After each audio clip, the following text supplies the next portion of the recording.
guys, it's Kino. Welcome to another video. So in today's pick a card reading, we are going to be meeting the future you and finding out all about them, the type of person that they are, and the type of life that they are living.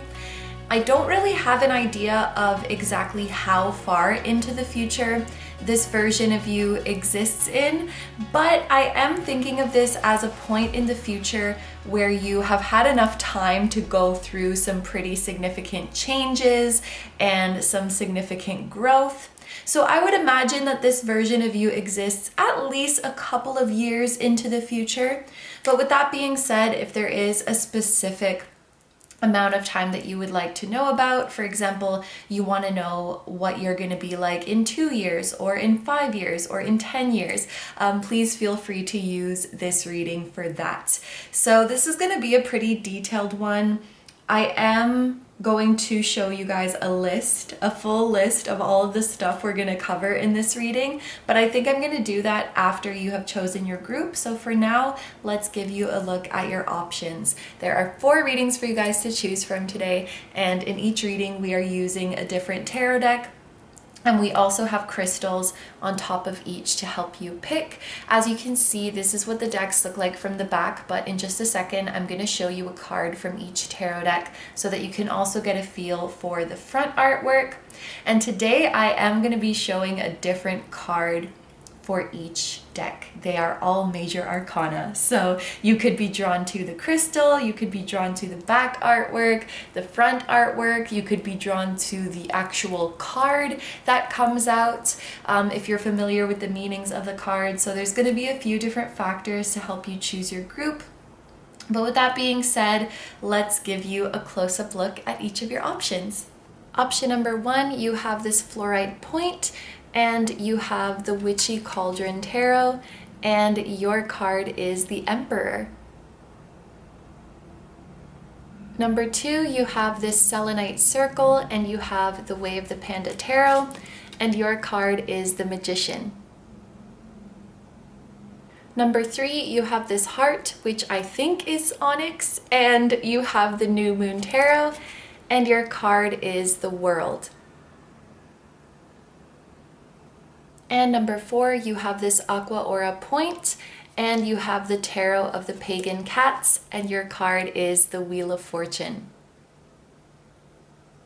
So just in case you need a little bit more time to pick, these are all of your options laid out side by side so that you can compare them and see which one is calling to you the most.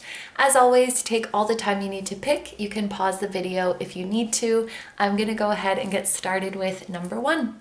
Hi number 1s, so if you guys chose the Fluorite Point and the Witchy Cauldron Tarot, this is going to be your reading where we meet and get to know all about your future self. So I wanted to just start off by going over what exactly will be covered in this reading. As you can see, we have brought out the tarot board today, but I'm going to be using it a little bit differently than I always do.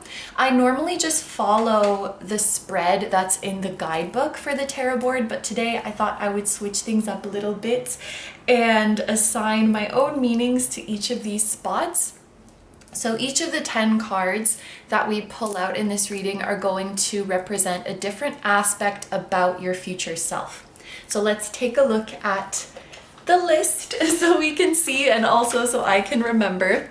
In this reading, we are going to see your future self's physical body and physical appearance, your strengths, your weaknesses, your spiritual gifts and spiritual connections, your big accomplishments and growth, your living situation, the people in your life, your career, your hobbies, and finally your hopes and dreams. So that's what we're going to be looking at here on YouTube. And then we also have an extended reading today where we are going to be getting advice directly from your future self to become the future you. And they're going to tell us what you should start doing that you're not doing already, what you should keep doing, and what you should stop doing. And then we're also going to get a message from your future self and an answer to any yes or no question that you might have. So that will be completely up to you, what you want to ask your future self. Like, am I still friends with Louis? Or where am I living? No, wait, that's not a yes or no question. Am I living in Texas? So any like question that was left unanswered, you can ask your future self directly in the extended reading. Okay, so let's get into it. I definitely have to keep looking at this list as I'm shuffling so that I remember.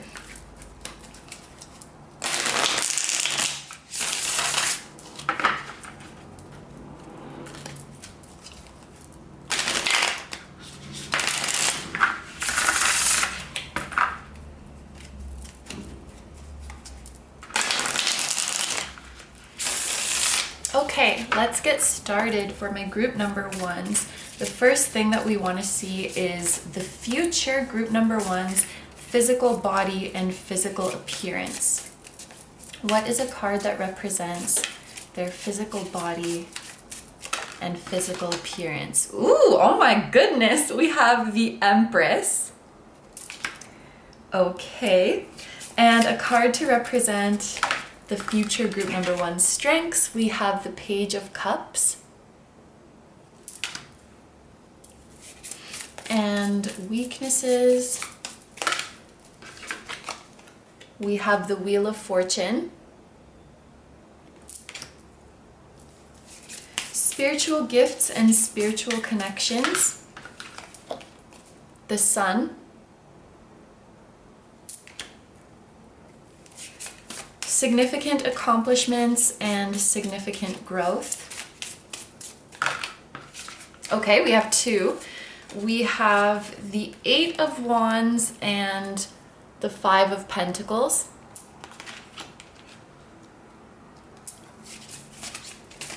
Living situation,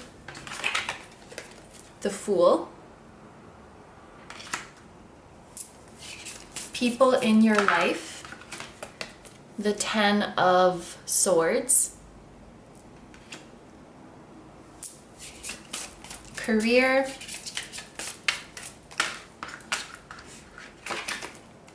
the Queen of Swords.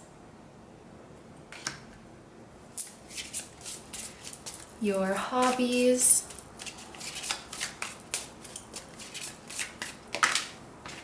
we have the King of Cups and the Five of Cups. And then finally, your hopes and dreams. We have the Six of Pentacles. Okay, so we are going to go through these in order, starting off with the Empress, which, can I just say, my group number ones, when it comes to your physical appearance, getting the Empress card, it's like winning the jackpot. This is like the most beautiful card in all of tarot. She is literally ruled by the planet of Venus, which is the planet of beauty.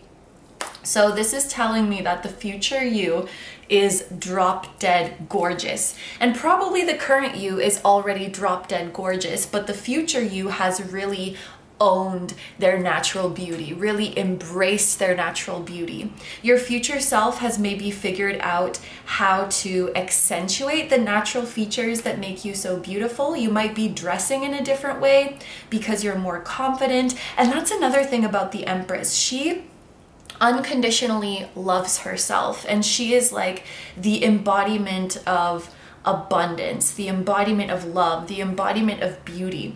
I feel like at this point, your future self has overcome a lot of insecurities that you've previously had about your physical appearance, and you're not limiting or restricting yourself anymore. So, for example, the current you or the past you might have said things like, oh, I can't wear that type of dress because I have this body shape and that doesn't complement my body shape. Like, I can't wear crop tops, or I can't wear plunging necklines. I can't wear this, I can't wear that because I won't look good in it. Just putting these arbitrary limiting rules on yourself of like, I can't pull this off, or I'm not attractive enough to do that. I feel like you've kind of thrown all of that out the window, and you're like, I am most beautiful when I wear what I love, and I am most beautiful when I let my confidence shine. So you are buying and wearing clothes like exactly how you want to dress. You're not holding yourself back from wearing what you love anymore. You're not holding yourself back from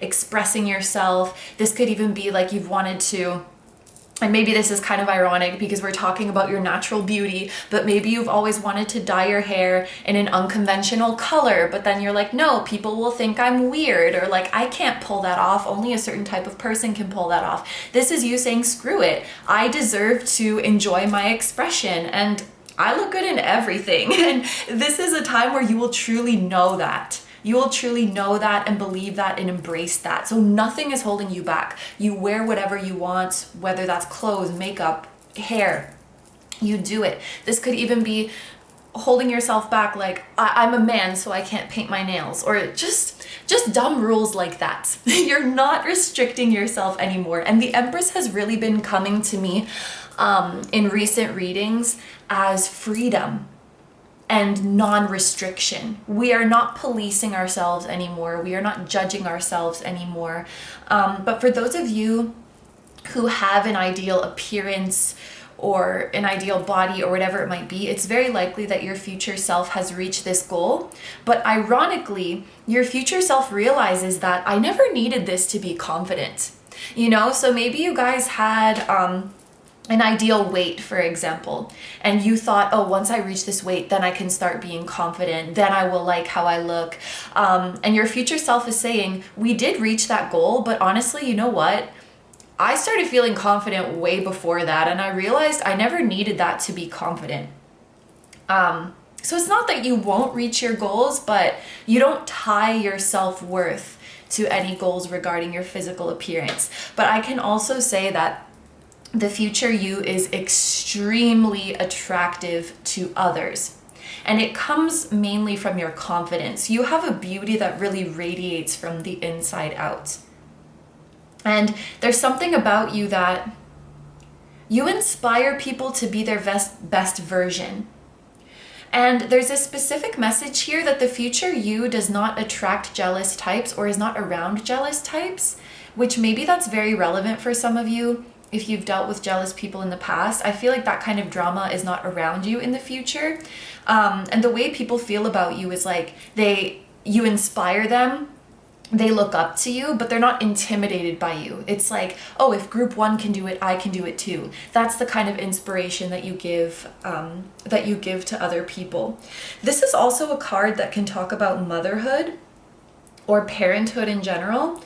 So there's kind of a message of like, motherhood or parenthood will make you even more beautiful. And it could be something about you becoming even more confident, or because you are just so in love with your child or with your children, that love makes you more beautiful. But there is some message like that as well. But yeah, this is definitely the jackpot for physical appearance and physical body. This is also an indicator of very good health. So, you know, not just superficial things, but you being in very good physical health, having, you know, being very fit. The Empress sometimes does make me think of recovery. So if you guys deal with any illness, any ailments, any pain or discomfort in your body, the future you is saying that they have recovered from that. There's a feeling of something that has cleared up. And I also feel that your physical body is very strong and very vital. You have vitality, that's what I want to say. You have vitality, you have physical energy. And also, sorry, there's a lot coming through for this card, but this can also be indicating that the future you has all of the funds that you could ever want to invest in your physical health and to invest in your physical appearance. You know, any resources that you would need to take the best care of yourself possible, you have that covered. So like if you want to get fancy skincare or supplements, or if there's medication that you need to keep yourself going, like any material resources you need to be healthy and to have vitality and to be at your best, that's going to be taken care of. So this is a really, really beautiful energy that we have right off the bat. We literally have like the keyword of beauty here. Okay, so moving on now to your strengths, we have the Page of Cups, and it's interesting that we have the Page of Cups here because this is a card that really makes me think of children, and we just had the Empress, which was talking about motherhood and parenthood. So for some of you, the future you that we're looking at here has children or has more children. And if that does resonate for you, I think that this Page of Cups is coming through to say that one of your strengths is that you are a freaking awesome parent. You are an amazing parent. And I just love that the Page of Cups is facing the Empress, because it's like, this is the parent and this is the child, and they just love you so much, and you're such a good example for them. So for some of you, this is about parenting. This could also be that you are a parent to an animal, a non-human friend in your family, that you're an amazing cat mom, you're an amazing lizard dad, whatever it is. But this is also, well, the keyword on this card is intuition. So this is saying in a very straightforward way that one of your gifts is that you have a very, very strong intuition. And I think that's something you have really mastered, that the future you has really mastered, is listening to your intuition even when the messages are, for lack of a better word, a little bit weird or a little bit out of nowhere. You have maybe learned how to deal with that part of your rational mind that previously would receive messages from spirit or would receive downloads about your future. And you're like, that doesn't make sense. How is that going to happen? That sounds unrealistic, and kind of dismisses it. And you've reached a place where you're able to say, okay, I'm getting this download, or I keep having this recurring dream. I recognize that it seems weird to my analytical brain, but at the same time, I know that this message is coming to me for a reason. So let's sit with this message and let's feel it through. So you've learned how to embrace the intuitive messages that come to you without being so quick to dismiss them or to disbelieve them. And I could even say that one of your strengths is really embodying the belief that anything could happen and anything is possible. Just because my rational brain thinks it's unrealistic, what does my brain know? This could happen for all I know. So, being more open to the unknown of the universe and not limiting your possibilities, or not being so quick to judge the likelihood of something happening. You're open. You're like, anything is possible, anything could happen. The Page of Cups could also be indicating that you have some creative gifts that are your strength, especially we have a keyword of art here, we have ideas, we have imaginative. Yeah, there's something about you being very creative, being full of inspiration. So for those of you who are creatives, I feel like the future you is putting out genius idea after genius idea, masterpiece after masterpiece. And you've also become more of a free-flowing creator. So you're not constantly judging the things that you make. It's almost as if you understand your role as a vessel to channel works from the divine. And you understand that the things you're creating have a consciousness of their own, have intentions of their own, have a mission of their own on this earth. And it's not really up to you how they come out or who they reach. So when you create, you're just free flowing without judgment, and you understand this creative work is going to come out how it wants to. It's going to go where it wants to, and I am just the vessel for it. And speaking of that, that might be an approach that you have to parenting, of like, my child is going to become the person who they were meant to be.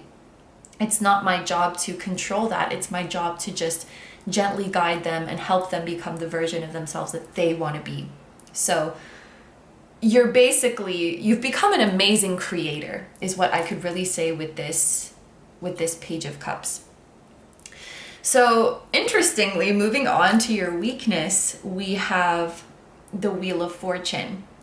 And it's interesting because this is also talking about unpredictability.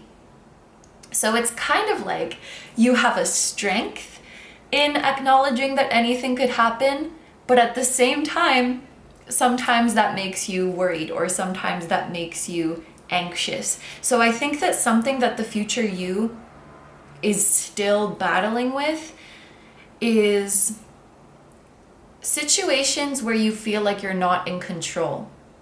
I don't think that this is something you deal with all the time. I feel like it's more so intrusive thoughts or an old habit that is kind of dying hard, because it really seems that for the most part you are embodying this flowing energy, this allowing energy, but every now and then, even the future you sometimes gets uncomfortable when they cannot predict the situation and when they cannot control the situation. And honestly, that is nothing to be ashamed of, because I think humans, they like to know what's going on because it makes them feel safe, right? That's probably something we adapted for survival. I don't know, I'm not an expert on that, but I think sometimes even the future you still kind of has power struggles with the universe, still has trouble letting go of control sometimes. And it's interesting, the affirmation for this card says, I ride the waves of life. So I think that a weakness could be that sometimes you struggle to ride the waves of life without being like, where are we going? Or trying to steer the boat. On another hand, one of your weaknesses could also be the opposite, where we kind of go past allowing and into a passive energy. Because there's kind of a fine line there between letting go and trusting the universe and like moving into a place of complete inaction. So just striking that balance between when do I take inspired action, when do I step back, when do I try to take control, when do I let go. That's something that the future you still struggles with. Definitely to a lesser degree than what you may experience now or what you may have experienced in the past, but those intrusive thoughts are still there, and that's okay. That's okay, because the human brain is a tricky thing. But your future self definitely wants to reassure you that we're not letting this stop us from living a fulfilling life and living a happy life. So moving on now, we have your spiritual gifts and your spiritual connections. And again, there is a freaking message about children because we have a baby on this card. For those of you who are pregnant, or you are expecting to be pregnant or wanting to have children, I feel like there is something about pregnancy or something about having a child that could increase your psychic abilities. I have seen this in the comments on my videos sometimes, where some people who were pregnant and they had like crazy prophetic dreams during that time, or their psychic abilities were heightened. So that could definitely be something that happens to you. But again, the non-children version of these messages have to do with your creativity, because the sun is also an extremely creative energy.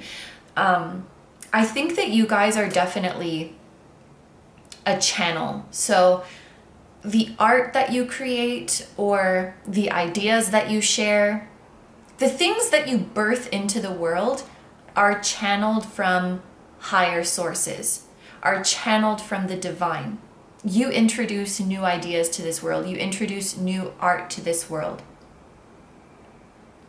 It comes from higher dimensional beings, and you are like the vessel. You could also just literally be a channel, as in a speaking channel, where you're like, okay, today we will channel a message from Archangel Metatron. Today we will channel a message from the Pleiadians. And then you just go into this trance and just blah blah blah blah blah, speak their message. Yeah, I'm getting channel vibes from this group. That is definitely a spiritual gift that is very, very strong in you, and you could definitely channel this gift. You could definitely put this gift to use through art that you create, or ideas for a business that you give birth to in this world.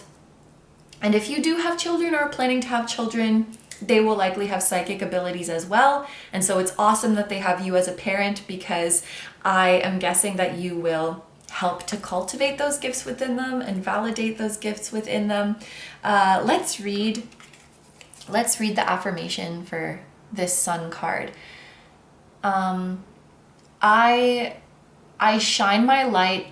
I'm kind of vaguely translating it, but it says, I shine my light outwards, and that light brings me more success. So it's like the more you let your light shine, the more success finds you.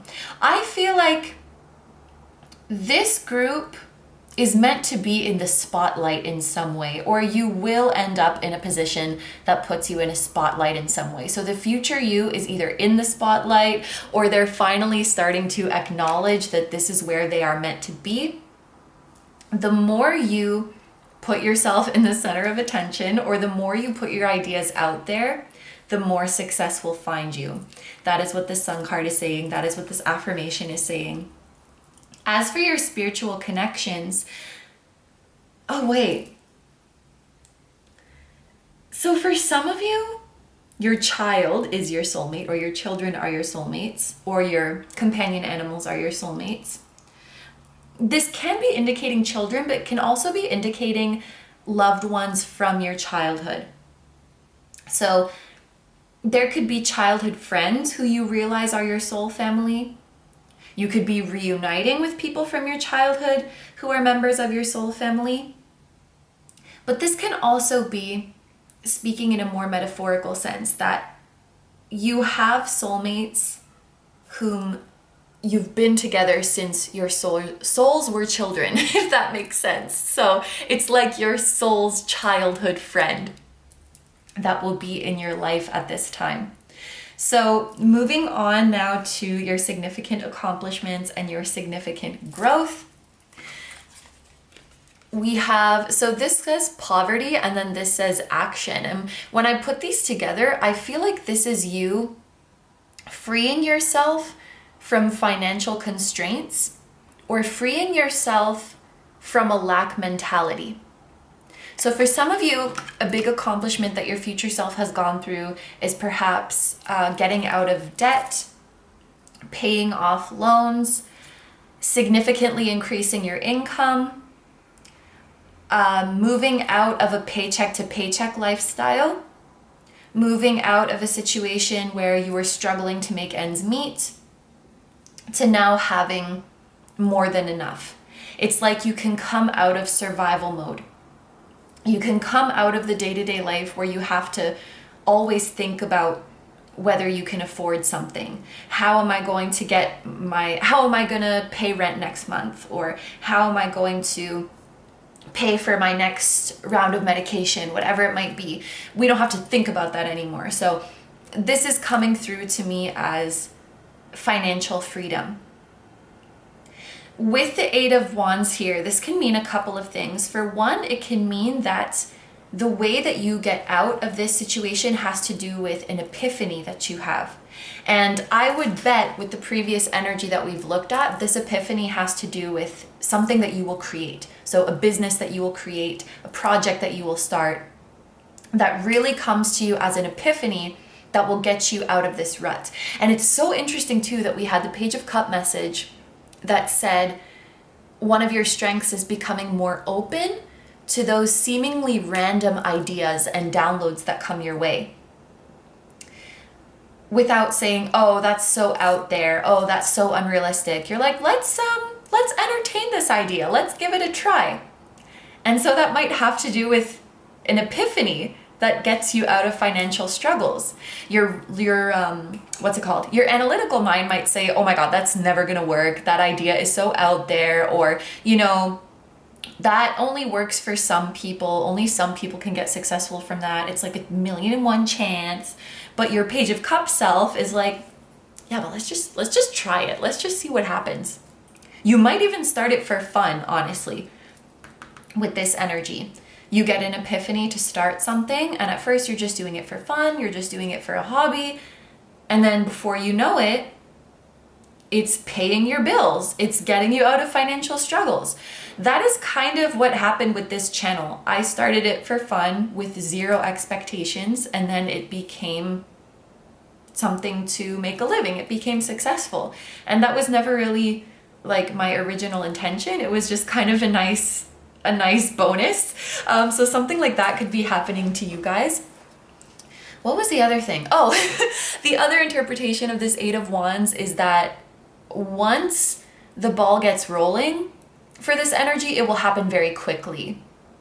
Because we literally have, this is about speed. We have speed, we have advancement, movement, action.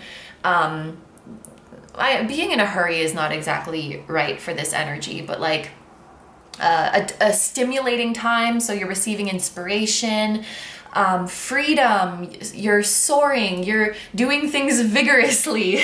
I'm translating these very roughly, but this is the vibe. So yeah, and we have double Mercury energy here. So it's your own idea that gets you out of this. And I love that for you. That's so empowering, because it's not something where like you have to wait for someone to come and save you. You have to wait for the circumstances to change so that you can get out of this situation. You have everything it takes to get out of this situation, and it will be your own brilliant idea that leads to this success.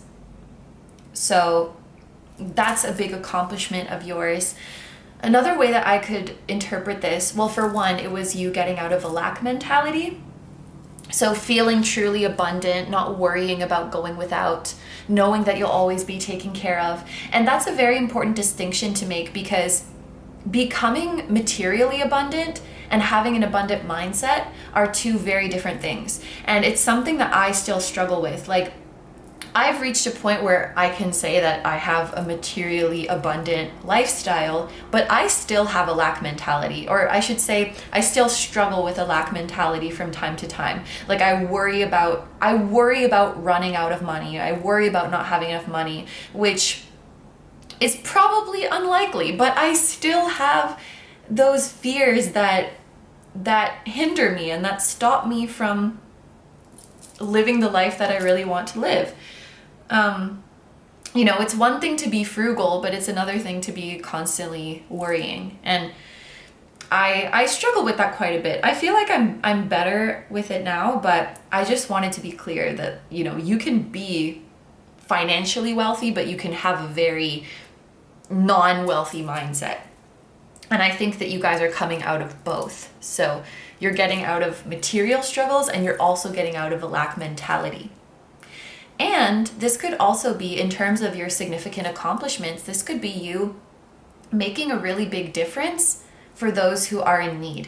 So those who live in poverty, those who struggle to get their material needs met, those who are hungry, those who are suffering from an illness. Your work or your activism could be greatly supporting those communities. So that could be a big impact that you guys have as well.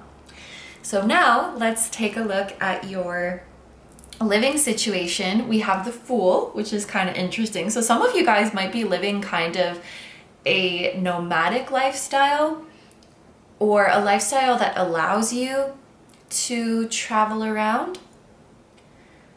That can definitely be the case for some of you guys. So you don't really have a fixed base. You're kind of, I'm living over here, now I'm living over here, now I'm living over here. Maybe that will be the case for those of you who don't have children. Or can you do that with children? Maybe, I don't know. I'm not an expert. I'm not a parent. But anyway, there is kind of a nomadic energy here, but there is also a leap of faith energy that comes with the Fool. Let's read this. It says, now is the time for a new departure. This is the affirmation. And we also have, I believe this is crown chakra energy. I'm just judging from the color. And we have Uranus, which can talk about, again, unpredictability, sudden change or unpredictable change. So some of you guys, the future you is kind of laughing and saying, you cannot even guess where we're living right now. It might be completely out of your radar. like you've never considered to live there before, because the fool has no idea where the heck he's going. He's just like, let's see where life takes me. So you might not see yet the chain of events that would make you live in that place. It's kind of unexpected to you, but the future you is like, you'll see. So I don't know, you get the picture. A different country than you ever thought of living, a different continent than you ever thought of living. Maybe some of you guys are moving back to your hometown and you never in a million years thought that you would do that. It's just some place that the current you would not expect. Now, could also be that your living situation is more lavish than the current you expects, because we did have this energy of you suddenly and quickly improving your financial situation. So you might be expecting that you're living in the same place and your future self is like, no, we're living in a penthouse now, or whatever. You don't have to aspire to live in a penthouse, but it's just an example. Or no, we're living in, I don't know, somewhere nice, somewhere that's above what you expected for yourself. And I also want to point out the dog in this card. So if you guys have companion animals, you will be bringing them. I do feel that you're living somewhere different than you currently live. And so you might be taking your furry friend on a long plane ride with you, on a long journey with you, but they will be going with you. Yeah, somewhere different, somewhere unexpected, and somewhere that probably required you to take a leap of faith. Whether that's because it's a completely unfamiliar environment, whether it's because your lack mentality is telling you, I don't know if we can do this. So, you know, maybe it's a leap of faith to move into that luxury apartment because yes, you have this new income, but there's still that intrusive thought that's like, this isn't going to last forever. You're going to go back to living in lack. That doesn't want you to celebrate your success and move into this new way of living. But it feels like a leap of faith. It feels like a screw it, I'm going to go for it. I'm going to make this move. I'm going to live how I want to. That's the vibe, and it's very freeing. So next we have people in your life. Anything that your future self wants you to know about significant people in your life. And we do have the 10 of Swords here, and the key word is ending as well as defeat. So it does look like your future self is saying someone who is a big part of your life right now, someone who is in your everyday life right now, or who is very significant to you right now, is not going to be in your life in the future. For some of you, it could be like you've moved on from somebody, or they've walked away from you, or things just didn't work out, but there is kind of a significant ending here. I don't know if this is relevant. We do have Sun and Gemini energy here, but for some reason, I don't feel like saying for all of you, like this could be a Gemini. I don't really, yeah.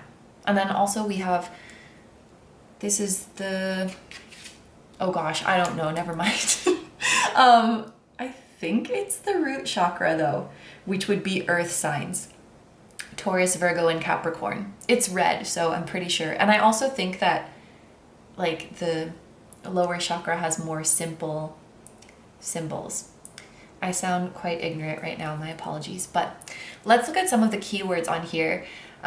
We have betrayal. So this could be someone who you had to cut out of your life because they betrayed you. We have kind of like complaining or talking badly. So maybe you had to cut someone out of your life because they were becoming increasingly negative. Like they were, you know, just constantly complaining or constantly trying to get pity. They would talk about how, you know, how badly things are going, but never do anything to try to fix it. You could also find out that this person was talking badly about you behind your back. It's very interesting that at the start of this reading, that specific message came through of like, there is no jealous energy around you. So maybe this person who's leaving your life is a jealous person. And yeah, we literally have the keyword of cutting ties, separation. as well. Being tired of a situation, hitting a wall. So I feel like it's the situation where you really tried to make it work with someone, but they were not carrying their own weight in the connection, and eventually it did leave you tired and drained, and like you had no choice but to move on from them. So I do want to say for this group, if there is someone whom you would say like, oh, I'm trying to make things work with them, your future self is saying that it didn't work out and that it was best for you to let go of them. So that's kind of the biggest message that your future self wants to give you about people in your life. But judging from how thriving this energy is and how free this energy is, I truly know that this is for the best for you. And I do think that this card is representing soul family, because we had that message of, you know, your soul's childhood friends. And this, I want to kind of contrast these or compare these, however you say it. This is a very carefree and uplifting energy. This is a very draining energy. So it's almost like, you know, there's one thing of saying relationships require work, relationships require effort. And when both people want to put in the effort and make it work, that can be a very constructive energy. But it seems like there's a situation where you were the only one who was willing to put in the work. And it shouldn't have to be that way. And so you became mentally drained. This energy is vitality. This energy charges you. This energy uplifts you. So this is what we're seeing more of in your life. And connections that drain you, it's not going to work. And this, I do think this is your future self coming through about some connection that you're currently trying to make it work. You're trying to hold on. You're trying to have hope. And you're like, should I wait or move on? And your future self is saying, move on. You don't deserve to be drained like that. This is not good for you. And it even looks like this person might betray you in some way, or they might be speaking badly about you in some way, which is very shitty. And I'm sorry to see this energy, but I think that letting go of this connection will really help you move in this happier direction. It will feel like a weight lifted at the end. That doesn't mean that it won't be sad for some time and that you won't grieve, but at the end it will honestly feel like a relief. That's how it's coming through. And moving on to your career, we have the Queen of Swords. And I also think it's interesting that the Queen of Swords has her back turned to this person, turned to this ending. It's interesting. Some of you guys, this connection might have to do with your workplace.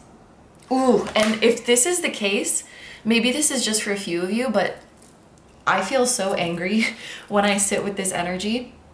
This would be like if you were in a job that really drained you, but you were like, I'm going to keep pushing through. Almost like you had a feeling of, I want to be loyal to the company. I want to help the people here out. And then you find out that your boss was talking some nonsense about you.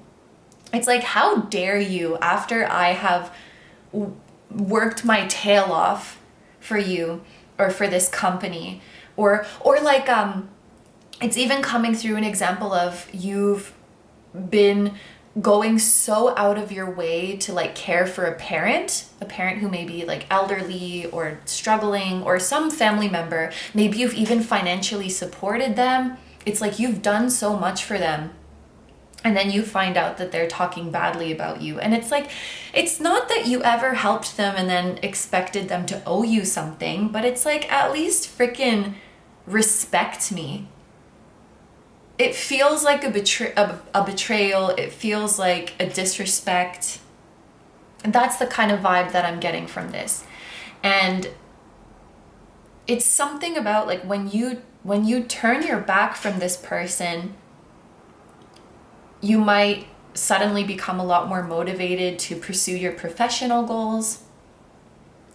Your financial situation might start to improve. And it just might have to do with you reclaiming your self-worth, reclaiming your time, reclaiming your energy. Because if this connection or connections were draining your time and energy, then you don't have that to work on your goals, or you don't have that spark to motivate you, or maybe you don't have the self-esteem because it's being drained here. So when this connection or these connections leave your life is when you really start to see yourself thriving in your career, really becoming confident, your financial situation improving, because like you actually have the energy to pour into that now because you're not constantly worrying about this, is kind of the way it's coming through. And I have to say, my stomach hurts when I talk about this. Like, I don't even want to, my stomach hurts, and it hurts around where my solar plexus would be. So I think that you have violated your own boundaries trying to make some connection or connections work. And we're not doing that anymore. The Queen of Swords is also about cutting ties, cutting away things that don't serve you anymore. But what I can definitely say about your career, our keyword is sharp. And I think that that complements so well this message of you're finding success and material wealth because of your brilliant ideas. And then we have this Queen of Swords who is brilliant, who is a genius, who is an intellectual queen. You're doing something for a living that really stimulates you intellectually and that really lets your natural intelligence shine. You guys would be excellent leaders if that's ever something you want to do, whether you're just being your own leader, being your own boss, which is funny because I think you guys were drawn to the Emperor if you chose this group, and the Emperor is very much his own boss. You could also be the leader of a team of people if that is something that you want to do. I often get project manager vibes from the King and Queen of Swords, and I also think that the Queen of Swords is an excellent problem solver. You could be teachers, you could be writers, you could be in communications, media, technology, you could be doing some kind of research, you could be inventing something. There's a lot of things that the Queen of Swords can do, but I see you in a leader position and I see you very focused on your work. I feel like this Queen of Swords is saying no more distractions.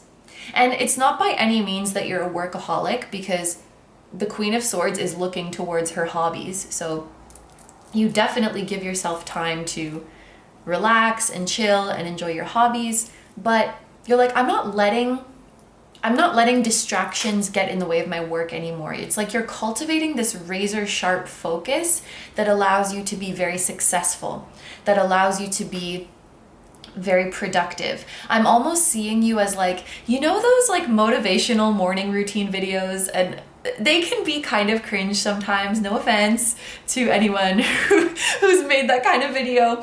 But you know the ones that's like, I wake up at 5 a.m. and then I go to the gym and then I meditate and journal and take all my supplements, and you're like, okay. But it's like, you're actually effortlessly living that life. You're in a very productive energy and you're like at the top of your game. You're really focused. That could also have to do with your physical health improving and you having the means to like take care of your body the way you want to. That could lend itself to your motivation to work, your ability to focus, your productivity. And there's a message about medication that keeps coming through for this group. And I don't know if it's because of a physical condition or it could be something mental as well. If you guys struggle with mental illness, or if you've ever like considered taking medication for mental illness, it might be something that you want to do. I definitely think you'll have the resources for it, and maybe for some of you, your future self is coming through and saying like you don't have to be ashamed of that, and also that it doesn't make you any less spiritual if you use like traditional medicine. Some of you guys, if you're already on medication and it has adverse effects, you could be finding one that agrees with your body. And so it does what it's supposed to do without the unwanted negative side effects. You know, like, oh, I can focus now but also I can sleep, and also I still have an appetite, and I can still feel emotions and things like that. So, you know, something that really works for you. And of course, that's not going to be for everyone, but there was kind of that message of medication coming through. There's also a message about you guys being very regular. I'm so sorry. In terms of like your digestion. So we could see bloating issues are clearing up. Issues with bowels are clearing up. I want to mention that as well. Healthy digestion, we love that. And I know that that doesn't really have much to do with career, but I did want to mention it because I think that as your physical health improves, it really improves your focus and you have more energy, so then you're like more motivated to work. And you're definitely full of ideas, and the work that you're doing is something that really allows you to stimulate and exercise your brain every day, come up with new ideas, solve problems, organize things. It really gets your brain working, and that feels really good. Yeah, so moving on to the second last space is your hobbies. So I love the energy of having this kind of like really focused and rigid and sharp Queen of Swords for your career, and then this flowy water energy for your hobbies, because it is really giving me a work hard, rest hard vibe, or like a work hard, play hard kind of vibe. I feel like once you get off work, you don't want to think. So your hobbies just have to do with pleasure. They just have to do with enjoying yourself. Again, there's something coming through of like playing with your children or playing with your companion animals. That will be a hobby that you really enjoy doing. This says emotional intelligence as the keyword, but I feel like this is more talking about you being in the flow. Ooh, some of you guys, I feel like this is someone that it's a roommate or a life partner or both. So for those of you who already have a roommate or a life partner, you could have a hobby that you enjoy doing with them. If you don't have one yet, I do see one in your future. So you're living with a close friend, or you're living with a significant other, or you're living with a spouse. You are living with someone who is this King of Cups. And there's something that you guys enjoy doing together, but it's kind of mindless. So it's not like you enjoy, like, I don't know, doing puzzles together. Or like, I mean, you could do that, but I think what you most enjoy to do is just relaxing type of things. So maybe for you, that's, I don't know, what's relaxing? Watching TV, or going for walks together, or drawing, doing something creative where there's not a goal of like making it good or monetizing it or anything like that. We're just doing it for fun, so it doesn't have to be good. It could be going out to eat, just something easy, something leisurely, something fun. And I think that you really enjoy spending time with your loved ones in your free time.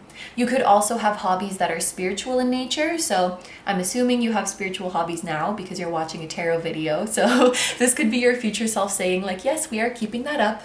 You still watch tarot readings, or you still do tarot readings, or you're still interested in spiritual things. And I think that whoever this loved one is someone that you can talk about and enjoy those spiritual things together with.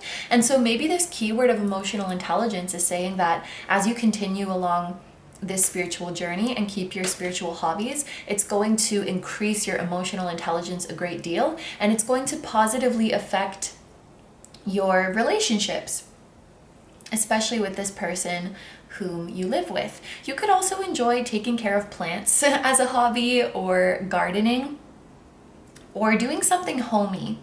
So cooking, decorating, crafts. You could have cleaning as a hobby. Some people really like cleaning. I don't know what that's like, but I've definitely heard of some people who like cleaning. So let's look at this Five of Cups. This has to do with sadness. This has to do with a feeling of loss. So It's funny, I'm thinking of this as cleaning too because there's spilled cups here. And this person is like, oh, I have to pick those up now. Cleaning or organizing could be a hobby of yours. It could also be that you enjoy sentimental things. So you could enjoy watching dramas or watching like tear jerkers as well. You know, things, or just things that get you in your feelings. It could also be feel-good things, like you like watching feel-good movies that make you cry, or you like watching those videos of people who rescue baby birds and that makes you emotional. You know those videos of like people rescuing animals? So you could also have hobbies that really get you into your feels. Yeah. Could also be having heart-to-hearts with your loved one, where you really get into your feelings. But yeah, this is the vibe that I see for this part. So let's move on to the last card, which has to do with your hopes and dreams. And we have the Six of Pentacles with the keyword of generosity. So that kind of ties in, I think, to this message. I think that you guys, your future self, has made some amazing contributions for those who are less fortunate. So you could maybe have made like a lot of donations or volunteered a lot for a certain foundation, used your platform to speak up about a certain cause. You could have even started a foundation of your own. But I think you've made an amazing impact on your community and helping those who need help. And I think that that's a big part of your hopes and dreams. Like, you want to keep contributing where you can. You want to keep helping even more. You've obtained all this wealth, and I think one of your big dreams is that you want to share that with others. I think serving and helping and nurturing others is something that makes you very happy and something that you will continue to do. I also interpret often with the Six of Pentacles this message of moving up in your career. So you definitely have a lot of goals and dreams with your career. I see you guys really like razor focused on your career and very, very motivated, which is awesome. And also, the Six of Pentacles makes me think of a union of sorts. So there's definitely some union that you guys are dreaming of. For some of you, this could be like you're dreaming of getting married to your significant other, or you're dreaming of meeting more of your soul family members. There's still some unions that the future you is dreaming of. But I think the biggest thing here is like your desire to help others and your desire to serve others. But yeah, can also be like moving up in career and unions. But yes, these are the hopes and dreams of your future self. So, wow, that was a big one. That was a really awesome reading though. So group number ones, this concludes our reading on YouTube. So we're gonna move over to the extended reading now, where we are going to be getting advice to become this future version of you, what you should start doing that you're not doing yet, what you should keep doing that you're already doing, and what you should stop doing to become this future version of you. And we're also going to get a message directly from your future self, and then an answer to any yes or no question that you have. So if we finish this reading and you still have questions about the future you that you want to know, in the extended reading, you will get the chance to ask this yes or no question to your future self. That can be literally anything. So if that sounds good to you and you would like to join me over in the extended reading, that's going to be linked down below in the description as well as in the pinned comment. But if you're going to leave the reading here, I'll say thank you so much for letting me do this reading for you. I hope you have a wonderful day or night whenever you're watching, and I wish you all the best. Please take good care of yourself, stay healthy. Don't forget to like, comment, and subscribe if you feel like doing that. If you enjoy my content and you would like to find me elsewhere, You can find me on Instagram. I post pick a card readings there as well. You can find me on Patreon, where we have dozens of exclusive pick a card readings plus 2 new ones every month, and you get to choose the topic for those readings. You can find me on my music channel. The song that you guys heard at the very start of this video was an original song, so if you're interested in listening to the full version of that song or any of my other ones, you can do so over on my music channel. And finally, we have merch at kinotarot.com, which features the floating temple that is at the start of these videos, and we have that on hoodies, sweatshirts, mugs, and tote bags. So all of that stuff that I just mentioned is going to be linked down below for you in the description and in the pinned comment. Thank you very much for supporting me, and thank you for supporting my channel. I truly appreciate it. I'm sending you guys so much love to everyone who is in your past, your present, and your future, and much love to your spirit guides and your spiritual team. And I will see you guys in the next one. Bye bye. Hi number 2s. So if you guys chose the Selenite and the Way of the Panda Tarot, this is going to be a reading where we get to meet and get to know all about your future self. So as you can see, we are using the tarot board today, but I'm going to be using this a little bit differently than I usually do. This tarot board comes with a guidebook, so normally I just go with the spread that is in the guidebook, but today I thought I would change things up a little bit and assign my own meaning to each of these 10 spots. So we are going to pull 10 cards for this spread, and each one is going to represent a different aspect about your future self. And so I have prepared a list so that I don't forget, but also so that you guys can see what exactly is going to be covered in this reading. So for our 10 spots on the tarot board, we are going to see your future self's physical body and physical appearance, your strengths, your weaknesses, your spiritual gifts and spiritual connections, your significant accomplishments and significant growth, your living situation, the significant people in your life, your career, your hobbies, and finally your hopes and dreams. So that's what we're going to be covering here on YouTube. And then there is also going to be an extended reading today where we get advice for you to become this future version of you. And more specifically, we're going to see what you should start doing, what you should keep doing, and what you should stop doing in order to become your future self. And then we're going to get a message directly from your future self. And then finally, at the very end, we are going to ask, or you are going to ask your future self any yes or no question that you would like to know about them or what your life is like. So anything that hasn't been answered in this reading that you're still curious about, you'll get to ask your future self a yes or no question at the very end. So that is the whole menu for today. So let's get right into it. And you guys chose a very adorable deck, I must say.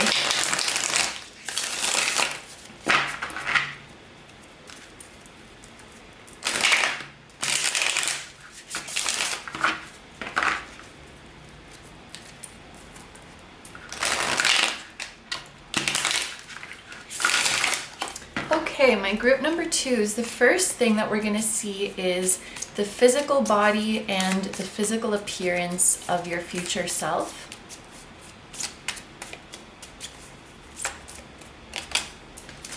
And we have the High Priestess.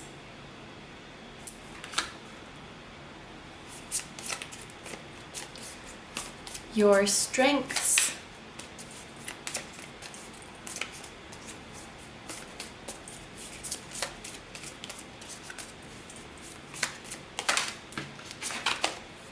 The Seven of Pentacles, your weaknesses, the Five of Cups, your spiritual gifts and spiritual connections. Woo! So we have the Eight of Swords and the World. Very interesting. These came out together, and I want to mention, as I'm holding these up to the camera just went to 3:33, the time on the camera. Number 5 is your significant accomplishments and significant growth. We have the Sun. And I'm hearing, I just want to mention this now in case I forget later, but I'm hearing record breaking when I pull this card. You guys broke a record. For number 6, we have your living situation, which is the King of Cups. Number 7, oh my gosh, the significant people in your life. I'm not gonna take all of these because like 5 cards just fell out, but I am gonna take that to mean that you guys are surrounded with a plethora of loving people in your life, because that was a very big that was a very big explosion with a lot of cards. So the future you could have a very big friend group or like a big happy family. You could have a big audience as well if that's something you're looking for.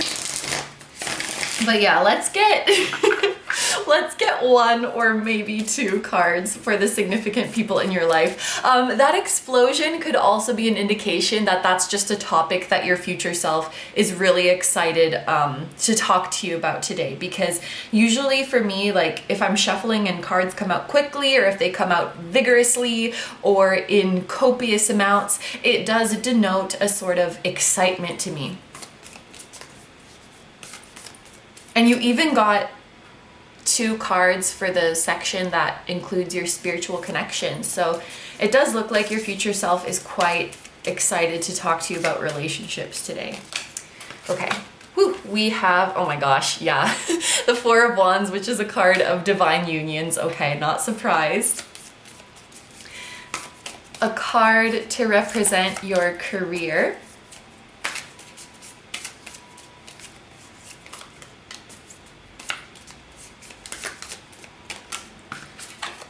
We have the 2 of Wands. Okay, that's really interesting too.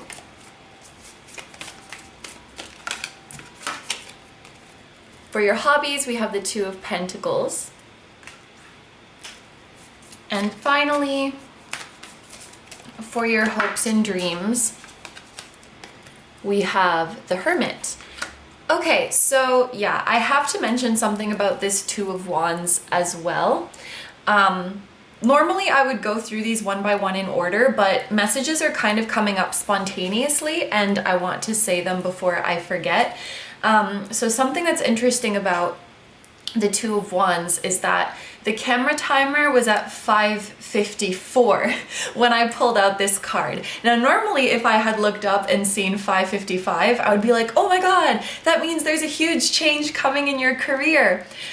And the fact that it was like 1 second before that gave me this feeling of, okay, major changes in your career are not happening yet. So maybe one thing that you guys were anticipating or hoping to see from your future self is that they have made a big change in their career. And this might be them saying to you like, that hasn't happened yet, or they are coming through to say to the current you, just wait a little bit longer before you make any drastic changes to your career, because the 2 of Wands is a card that talks about adjacent possibilities. I often see it as a message that you have other options to explore, that something else might pique your curiosity. So a career change that you have in mind right now, or a career path that you have in mind right now, it almost feels like your future self is saying, just hold off on making any major decisions because another offer might present itself to you, or you might find out that like the career path you think you want to go down is not really all it's, all it's cracked up to be. Or in the end, that's not really something that you want to do or that's really compatible to you. The 2 of Wands can also indicate that you discovered a new talent that you didn't know you had, or you discovered a new interest that you didn't know you had. So what your future self does for a living might be something different than what you currently do, or something different than what the current you thinks they want to do. But your future self is saying like, don't worry, because it will all make sense. Like, the reason I'm doing this is because I changed my mind. I found something else that I would rather do. and maybe it just hasn't made itself known to the current you yet, if that makes sense. But yeah, it seems like your future self kind of decided to take a different path than what you might be professionally aspiring to right now. I just wanted to mention that right away because it just came up right away, so I didn't forget. But now let's go through all of these cards in order. So we are going to start off with the High Priestess when it comes to your physical body and your physical appearance. This is a very interesting card because I would say that this card is not very physical by nature. It is more spiritual. It is more abstract. It deals with the intangible things. This could be an indication that as you guys heal spiritually, your physical health is affected, or as you heal emotionally, your physical health is affected, of course, in a positive way.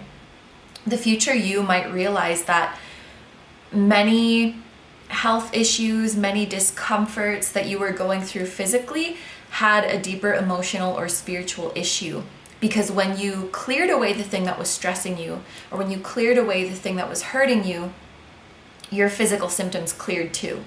Almost like a happy byproduct of all of the spiritual work that you were doing. So you guys could be, and I think this is true for everyone, but I think that you guys could really have a very strong connection between your spiritual body and your physical body. You could also find that as you advance on your spiritual path, your physical appearance starts to change. And I do mean that both like in the way that you choose to present your physical appearance. So the preference of how you choose to dress or how you choose to do your hair or whatever might change as you go along your spiritual path. Maybe you start to take a more natural approach. Or not. Maybe you do something unnatural to change your appearance. It doesn't really matter, but your physical and aesthetic tastes might change the more you awaken spiritually. It could even be that you're starting to remember who you've been in past lives, or remember who you've been in places other than Earth, and start to kind of adapt the aesthetics from those other lifetimes and from those other places that are not Earth. But I feel like you're gonna have a very ethereal look to you. The future you does. And I also, in addition to how you present yourself, I even think that the more you go down your spiritual path, your physical appearance could start to change in ways that are, I guess, kind of supernatural. Like your features could actually start changing. I also think that this High Priestess is indicating that the future you is very in touch with their body and trusts the messages that come from within more so than external messages. Now, that doesn't mean, of course, like we're gonna stop listening to professional expert advice when it comes to our physical health. Like we're gonna trust doctors, probably. But I think that this means when you feel like something is not right in your physical body, you check in with your own self first. You check in with your own physical body first. And I think that this pertains more to, like, for example, if you go on the internet, there's like a million different people saying a million different things about what you should eat and what you shouldn't eat and what kind of exercises you should do and when you should work out, and this will boost your metabolism and this will make you gain weight and blah blah blah. There's so much advice and it's so overwhelming, and I feel like the future you does not even get swayed by that kind of stuff, because you're like, my body is the one who knows best. My body is the one who can tell me what it needs, what it likes, and what it doesn't like. So I'm gonna block out all of this blabber, all of this chatter outside of me, and just tune into myself to find out what my body needs. And, you know, because this card is all about going within and finding what you need inside yourself.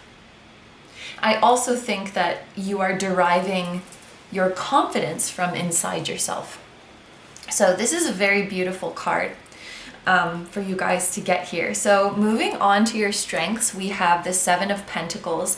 This is also very, very beautiful. You guys are very, well, you probably already have these qualities, but your future self has really mastered them. Your future self is very hardworking and very consistent. So the future you is very consistent with their habits, and they're able to set goals thinking about the long term. The Seven of Pentacles indicates someone who is patient and who is consistent, but sort of the deeper meaning behind it is that you don't give in to instant gratification. So I think we all know what instant gratification is, but or maybe you don't. But just to give an example, let's say you really, really want to learn a new language.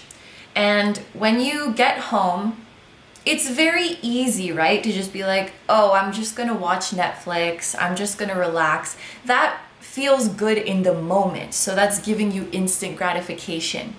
Getting your butt up to go study or to go work on something, it can be kind of uncomfortable in the moment. You might feel a little bit of resistance, but you understand that this is going to reap rewards for you in the long run. The same thing as like going out to exercise. In the moment, you might not really feel like doing it, but in the long term, your body will thank you, your future self will thank you, and chances are, once you get started, you will enjoy it. I feel like that's the case more often than not. At least I feel that way. It's very hard sometimes to get myself to start doing something, but once I'm doing it, I enjoy it.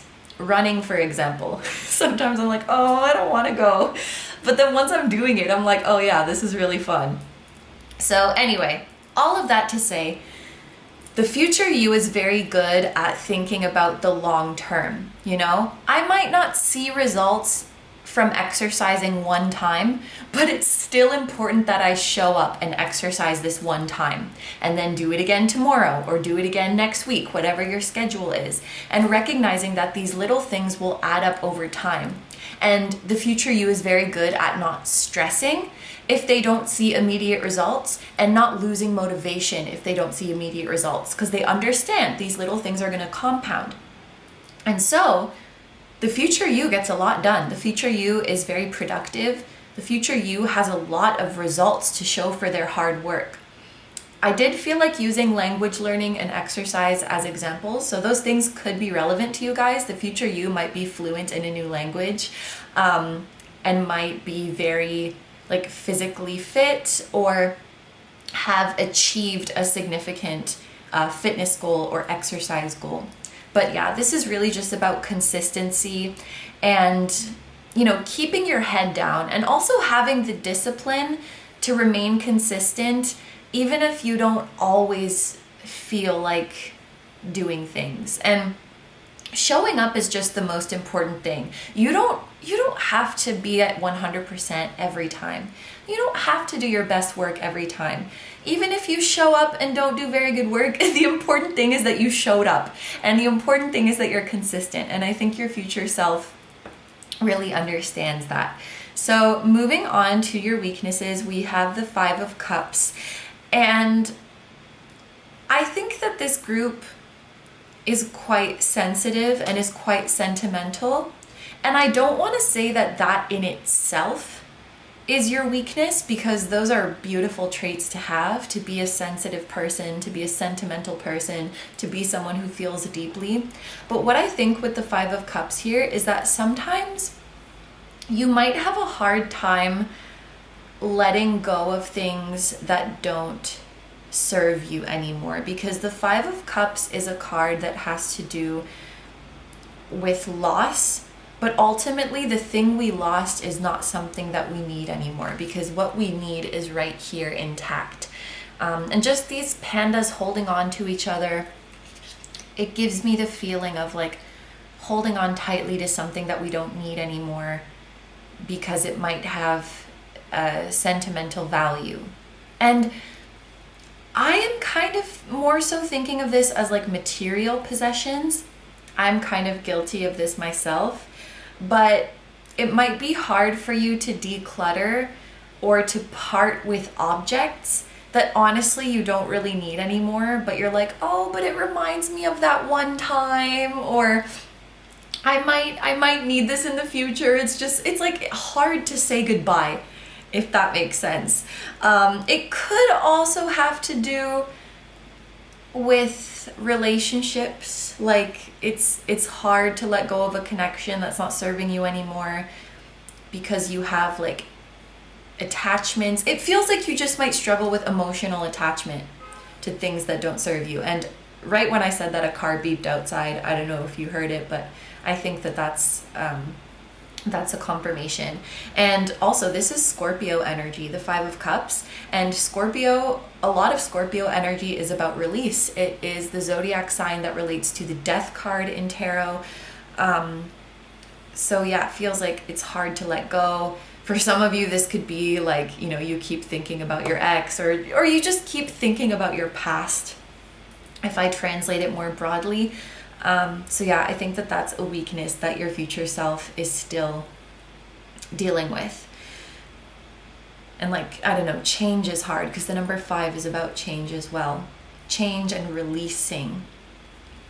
Moving on to your spiritual gifts and spiritual connections, we have the 8 of Swords and the World. And I want to remind you guys that I saw the angel number 333 when these cards came out, and even the World is a number 3 card because 21 reduces to 3. And I thought these were very interesting to come out together. And I do think that first and foremost, this is referring to a spiritual connection that you guys have, because when these two cards come out together, it very clearly tells me of someone whom you guys admire and whom you look up to quite a bit, but you have it in your head that they are out of your league. You have it in your head that they wouldn't reciprocate feelings, or that they don't reciprocate your feelings.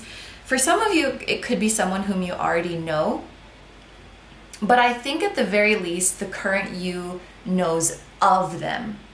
You maybe have not met them yet, but you know of them. Or maybe you know them virtually, like it's an online friend or something like that. But the World talks about admiration. When it comes to a person, it's someone we really look up to.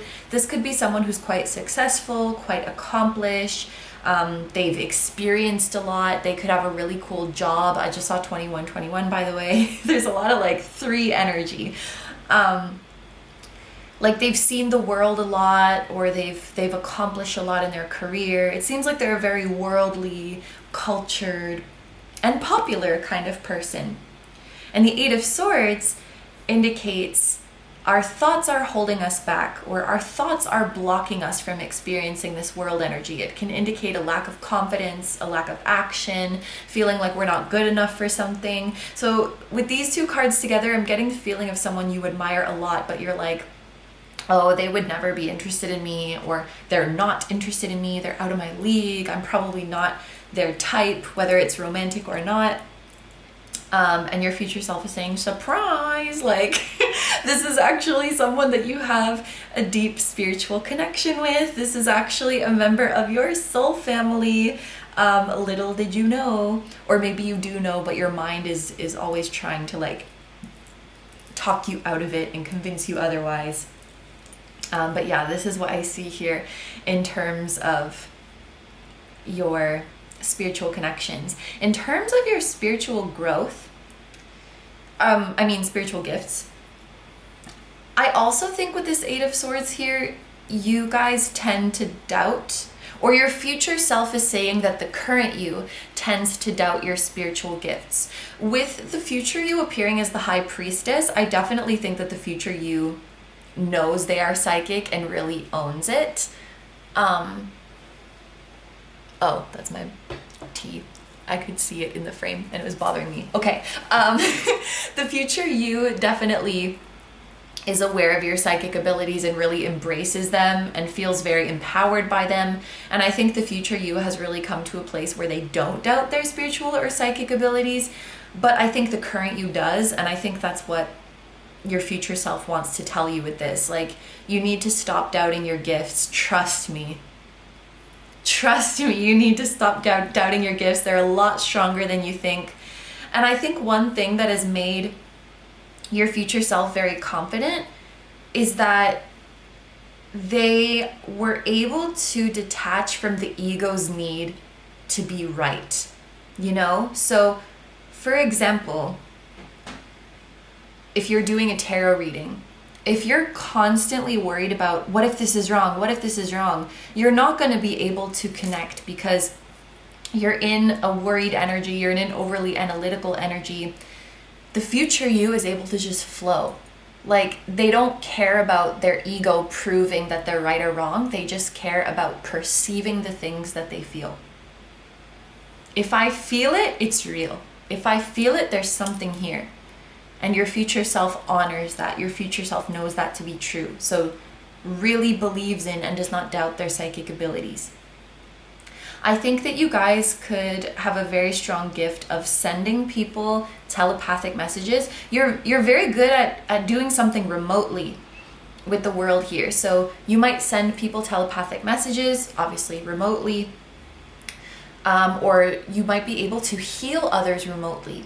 With the world, the idea that it's giving me is that it doesn't matter how physically far away someone is from you, you can tap into their energy or you can send energy to them. So like a remote healer, telepathic communication. You might also have the gift of astral projecting, because when you astral project, you can travel to anywhere in the world. So that's what this card is referring to. Moving on to your significant accomplishments and your significant growth, we have the Sun.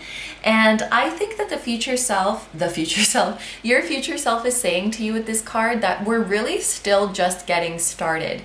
The things that you dream for yourself right now, the things that you dream of accomplishing, I think that when the future you does accomplish them, they realize that, oh, this is not the end. This is actually just the beginning. Because once I do accomplish what you set out to do, so many more doors open for me. And then I give birth to a bunch of other dreams and a bunch of other goals. And that's very exciting. That's very inspiring. It's like the future you is only just starting to realize their potential and only just starting to realize what they're capable of. And I think that that ties into the Two of Wands message, where you have talents, skills, interests that the current you hasn't realized yet. But your future self is still just in the process of exploring. So there's kind of this feeling when it comes to your growth that your future self is saying like, oh, we're just getting started. Like, we're still a baby in terms of realizing what we're capable of accomplishing. I will say that when it comes to significant accomplishments, the Sun energy is kind of vague to me, but it generally tends to deal with creations, creativity. So something you created made you very successful, or your own idea made you very successful. Yes.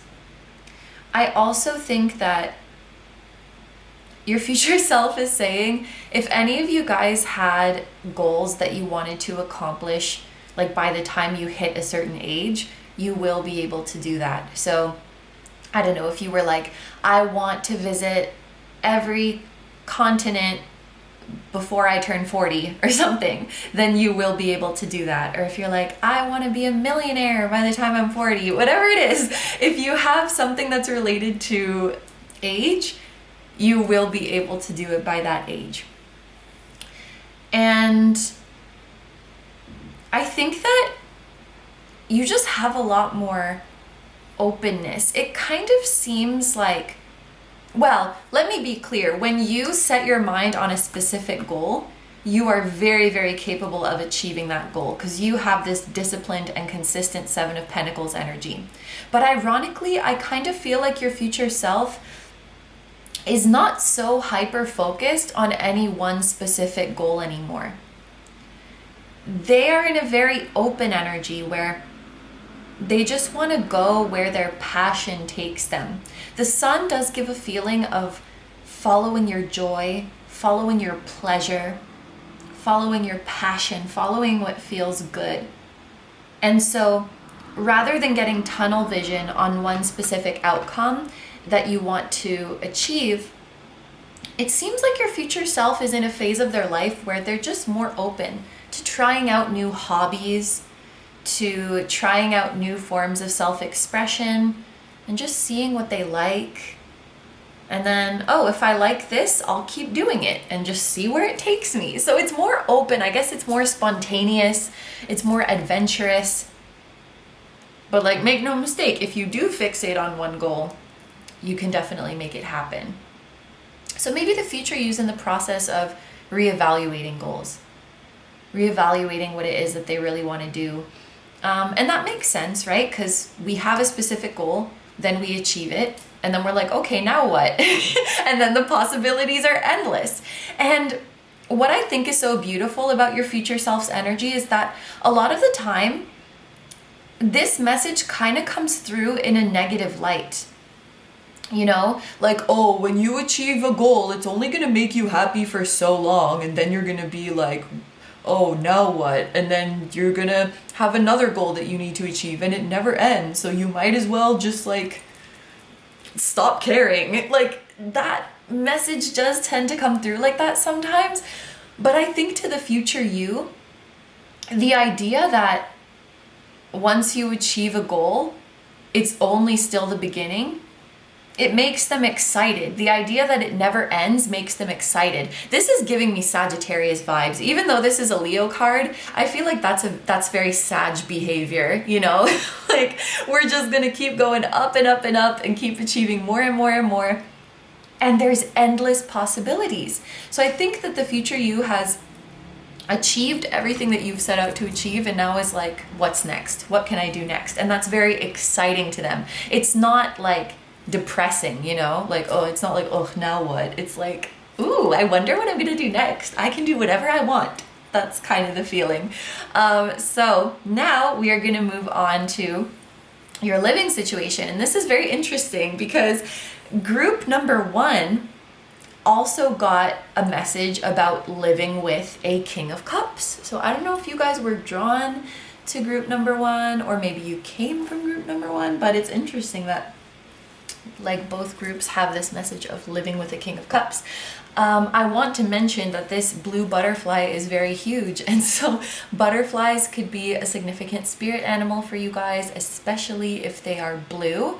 We also have, I think this is lotus petals, so lotus flowers could be significant to this group, again, especially pink lotuses.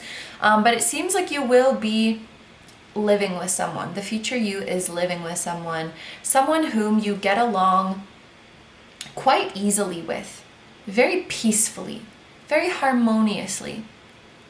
I won't say effortless, because every connection takes a bit of work, but it's very, maybe it's like a very strong contrast to living situations that you've been in the past.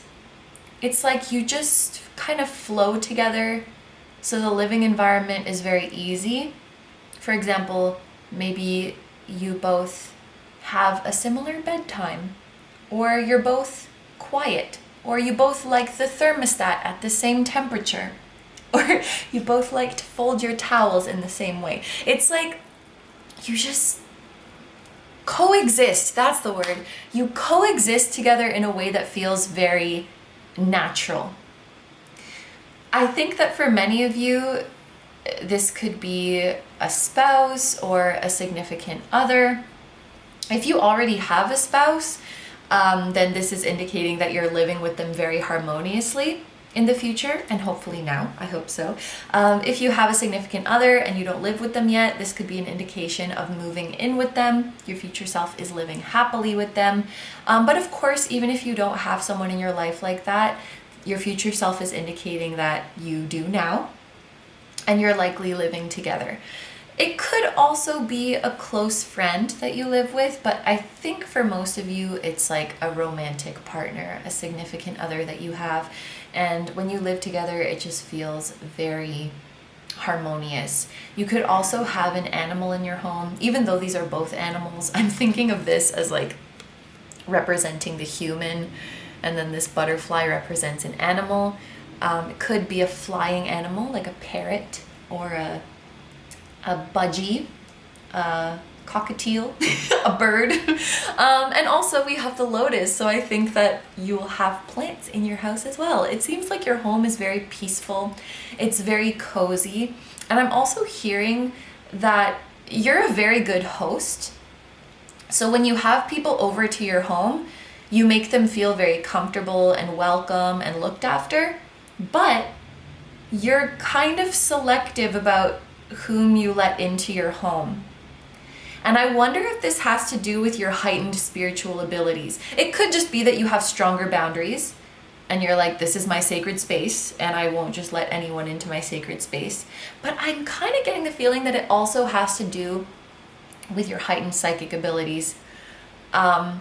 Because when people come into your home, you don't want them bringing all the like negative energy that's clinging on to them. You don't want them in your house with their nasty aura. And I'm sorry, it sounds like I'm being judgmental, but it's like, well, I guess you are. You're being discerning. Not judgmental, discerning about the types of energies that you want and don't want in your home. Yes. You might also be interested in like feng shui, or like, you know, the different way of orienting furniture. I sound very ignorant, but the ways of organizing your furniture, the directions to face things in that bring good luck. If I'm not mistaken, there is a similar practice in India as well. Like, what is it called? Organizing your home in a certain way. Like, for example, leaving something outside of your door, a certain kind of statue to bring good luck, or sleeping in a certain direction. You might be into those kinds of things to have the energy flowing well in your home. But one thing that you might struggle with, like we spoke about before, is decluttering your home, or like letting go of objects that don't serve you anymore. So now let's take a look at the significant people in your life. Remember, this is the part where we had an explosion and we know that your future self is very excited to talk to you about relationships. We have the Four of Wands, which talks about a divine union. So there's definitely something going on here with like a soulmate union, a divine counterpart union that your future self is in. It could be this King of Cups. It could be this world person, the person whom you look up to, but you're kind of doubting it. You're kind of feeling like they're out of your league. These could be the same person, by the way. They don't have to be, but the world person and the King of Cups person could definitely be the same. And Scorpio energy could be significant because this is fixed energy and this is water energy. And fixed water is Scorpio. We have water energy here. We have Scorpio energy here. We also have Venus in Aries with the Four of Wands. Now, Scorpios cannot have Venus in Aries, but they could be Scorpio moon, Scorpio rising. They could have some Aries energy too. I don't know. But yeah, divine union, divine counterpart that your future self is very excited to tell you about. The Four of Wands is, actually, it's an indicator of a happy home life. Like a happy domestic life. So there's that message again. You're happily living with someone who's very dear to you. And it's also an indicator of weddings and marriage. So for those of you who are already married, I feel like your marriage is like very, very happy in the future. Even if you're already happy, I feel like you're unlocking a new level of happiness with your spouse. And then for those of you who are not married or you have not found your life partner, at the time that you're watching this, your future self is saying that you definitely have. Some of you might have even thought that was not in the cards for you, that's off the table for you. But one thing that we've learned from your future self is that they have the ability to reevaluate and they might change their mind about some things. So this can also be about starting a family or having a really happy relationship with your family. A lot of cards came out at first when I was shuffling for this, so I feel like some of you guys have a very big family. You might be moving closer to your family if that's something that would make you happy, or getting to spend more time with your extended family in the future. you know, cousins, second cousins, nieces, nephews, grandkids. Maybe that's not extended, but you know, the whole gang. Or you may be creating a very large family from here on out, if that is something that you want. But it definitely looks with the Four of Wands that you're going through some kind of divine union, who's represented by the World or by the King of Cups. If you do your own tarot readings and one or both of these cards come out, I feel like these are the cards that indicate your divine counterpart. And also surrounded by a big loving family and enjoying a happy domestic life. So next we have your career. I kind of spoke about this already, so I don't know if I'm going to spend a lot of time on this card, but we can see that this panda is looking at a map, so he's making new plans. I feel like the future you is reevaluating and making new plans for your career based on a new interest or a new passion that the current you has not discovered yet. It might be something, because generally with the Two of Wands and also the Two of Pentacles, it feels like it's kind of something that it's in your vicinity. So the new path that the future you is pursuing, you might know someone who does this for a living. You might have been interested in it at one point in your life, but then you kind of moved away from it. To use myself as an example, I used to take pole dancing class, and I actually really want to go back. It's so far away. And I haven't gone in a long time. It's something I know I enjoy, but I would never think that that's going to be my career. So if this were my reading, just for a hypothetical example, maybe the future me is like, oh yeah, I'm a professional pole dancer now. And the current me is like, what? Like, what are you talking about? And future me is like, yeah, you don't realize yet, but your passion is going to be turned up a bunch of notches and you're going to want to pursue it as a career. You just don't know yet. Or, you know, I've learned Japanese, so that's something that's predictable to me. And then maybe the future me is like, oh, you're actually studying German now. And I'm like, what do you mean? So it's like adjacent possibilities that are kind of surprising to you. But your future self has a new passion. And so there was that message of like, the current you who's watching this right now, if you're thinking of making a career change, like just wait a little bit longer, because I think some new option is going to present itself to you, or you're going to fall in love with something new, or you're going to realize that you're really good at something. So now for your hobbies, we have the Two of Pentacles, and I said this for group 1 as well. I'm also getting a work hard, play hard vibe from this group. You definitely can work hard with this Seven of Pentacles. But with the Two of Pentacles, we see these two pandas that are just chilling. And you know what it looks like to me? It looks like they're enjoying the fruits of their labor. They're just snacking on some bamboo, and they each have their coins, and they're sitting back and relaxing. I feel like the future you, it feels less guilty about treating themselves in the financial sense.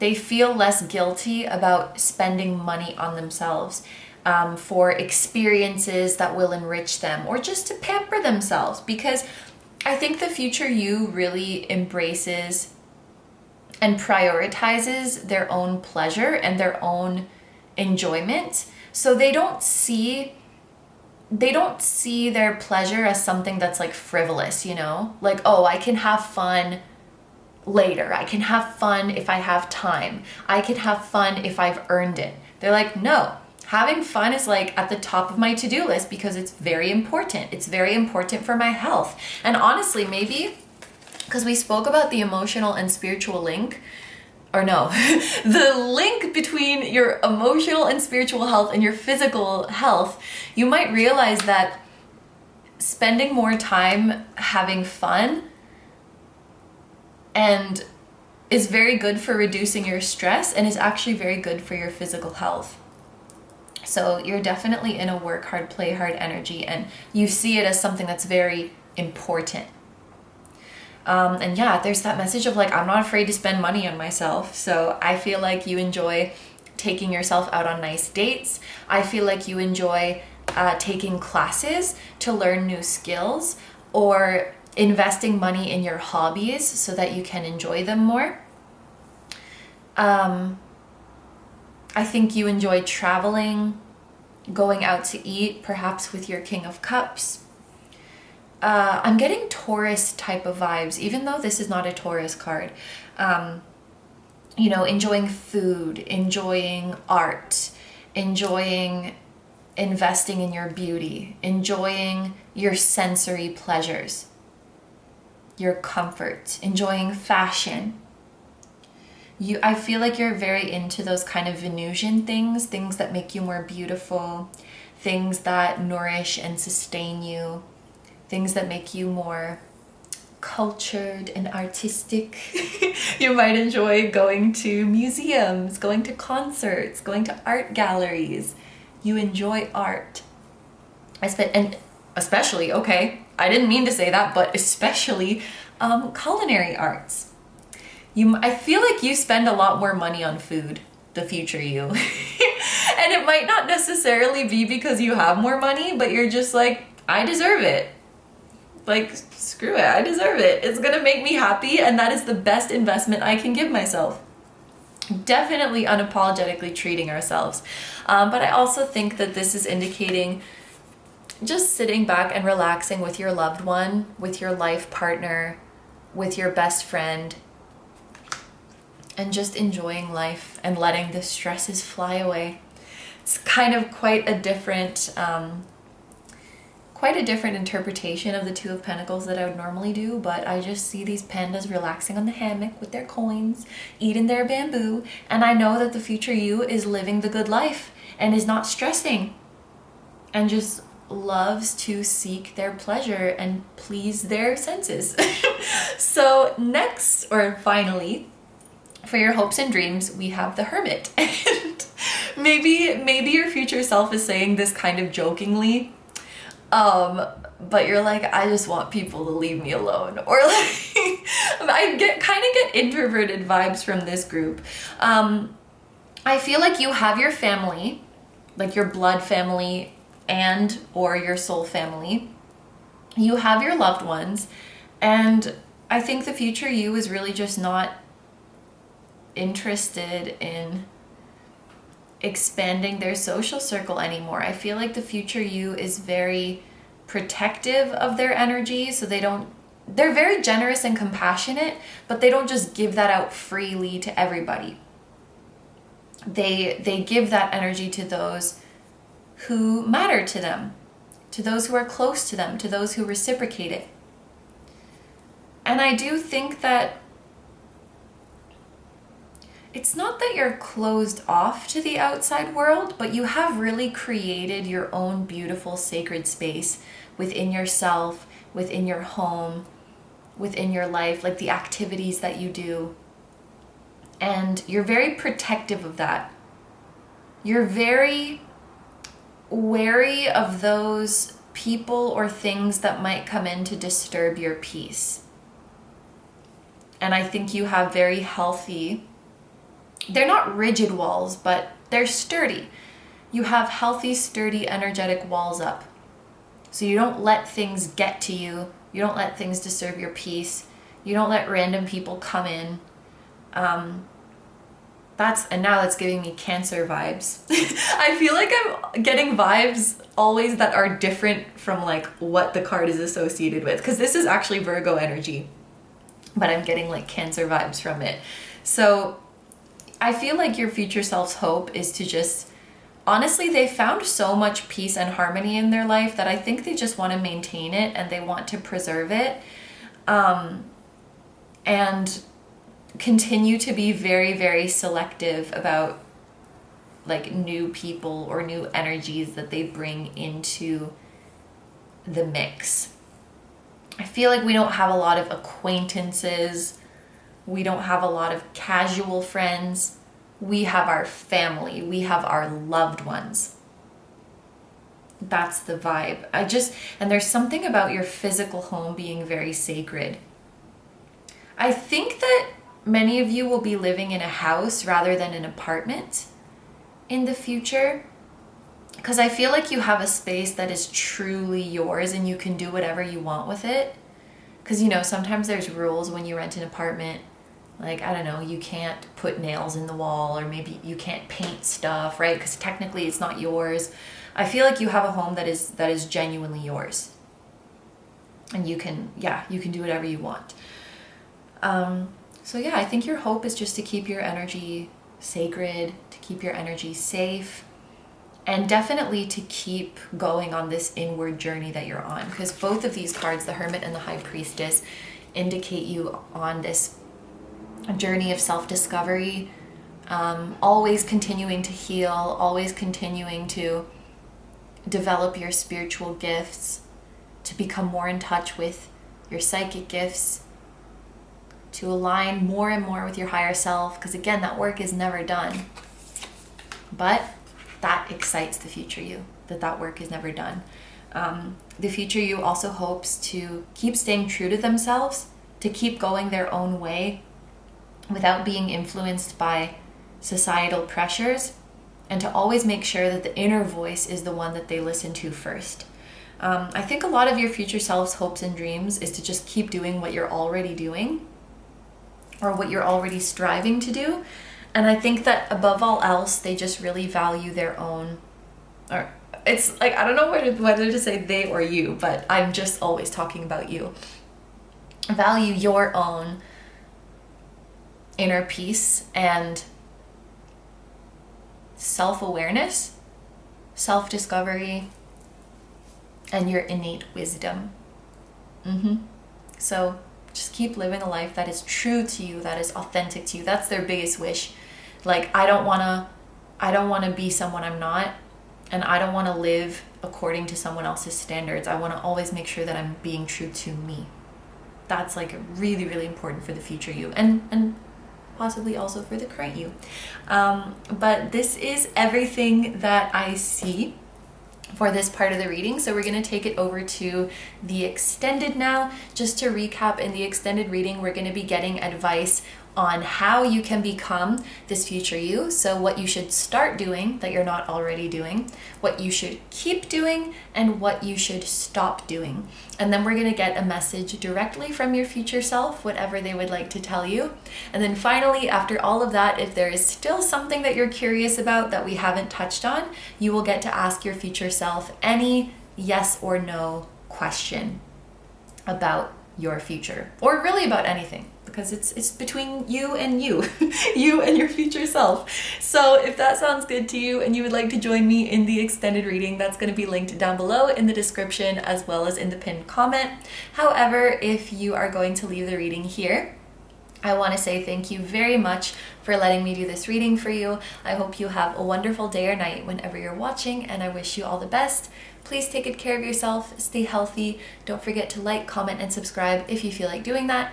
If you enjoy my content and you'd like to find me elsewhere, you can find me on Instagram. I post pick a card readings there as well. You can find me on Patreon, where we have dozens of exclusive pick a card readings, plus 2 new ones every month, and you guys get to choose the topic for those. You can find me on my music channel. The song that you guys heard at the very start of this video was an original song, so if you're interested in listening to the full version of that song or any of my other ones, you can do so over on my music channel. And finally, I have merch at kinotaro.com, which features the floating temple that's at the start of these videos, and we have that on hoodies, sweatshirts, mugs, and tote bags. So all of that stuff that I just mentioned is going to be linked down below for you in the description and in the pinned comment. Thank you so much for supporting me and for supporting my channel. I truly appreciate it, and I'm sending you guys lots of love to your King of Cups, to your world, to your blood family, to your soul family, your loved ones, to your spirit guides, and your whole spiritual team, anyone incarnate or not who may be helping you on this journey. Lots of love to all of you, and I will see you guys in the next one. Bye bye. Hi number threes, so if you guys chose the Black Heart, this is going to be a reading where we meet and get to know all about your future self. So I want to just start off by going over what exactly will be covered in this reading. As you can see, we have the tarot board out today, but I'm going to be using this a little bit differently than I usually do. This tarot board comes with a guidebook, so there is a spread that you can use with the board, which is what I've always done, but today I thought I would switch it up a little bit and assign my own meaning to each of these 10 spaces. So we're going to pull 10 cards, and each card will reveal a different aspect about your future self. So here is the list. In this reading, we are going to see your future self's physical body and physical appearance, their strengths, their weaknesses, I say they, but it's you, of course, your spiritual gifts and your spiritual connections, your significant accomplishments and your significant growth, your living situation, the significant people in your life, your career, your hobbies, and finally, your hopes and dreams. So that's what we're going to be looking at over here with this tarot board. And then there's also going to be an extended reading today where we get advice in order for you to become this future version of you, and more specifically, what you should start doing, what you should keep doing, and what you should stop doing to become the future you. And then we are going to get a message directly from your future self. And finally, after all of that, if there is still something you're curious to know that hasn't been covered yet, you'll have the opportunity to ask your future self any yes or no question about them, about your future life, really about anything you want to know. So that is what we have going on today. So let's get right into it and shuffle your beautiful new moon tarot deck. And I have to say, this deck goes very well with this tarot board. The colors look really nice together.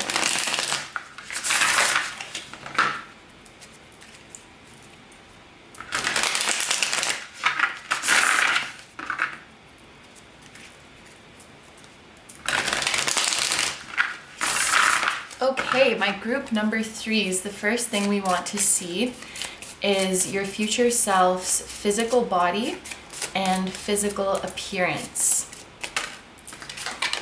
And we have the 9 of Swords. Your future self's strengths. The 4 of Swords.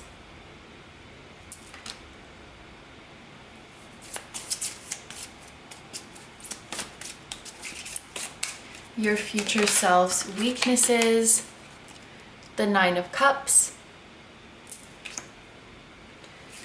your spiritual gifts and spiritual connections. Ooh, we have Judgment, your significant accomplishments and significant growth.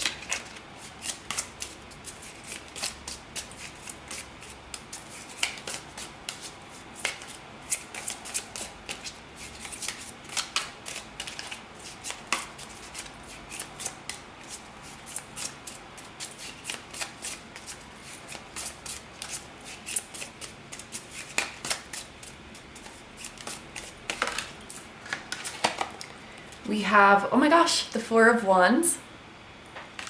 That makes a lot of sense. Okay, your living situation, we have the 9 of Pentacles. Significant people in your life, the 10 of Cups. Your career, the Ace of Wands.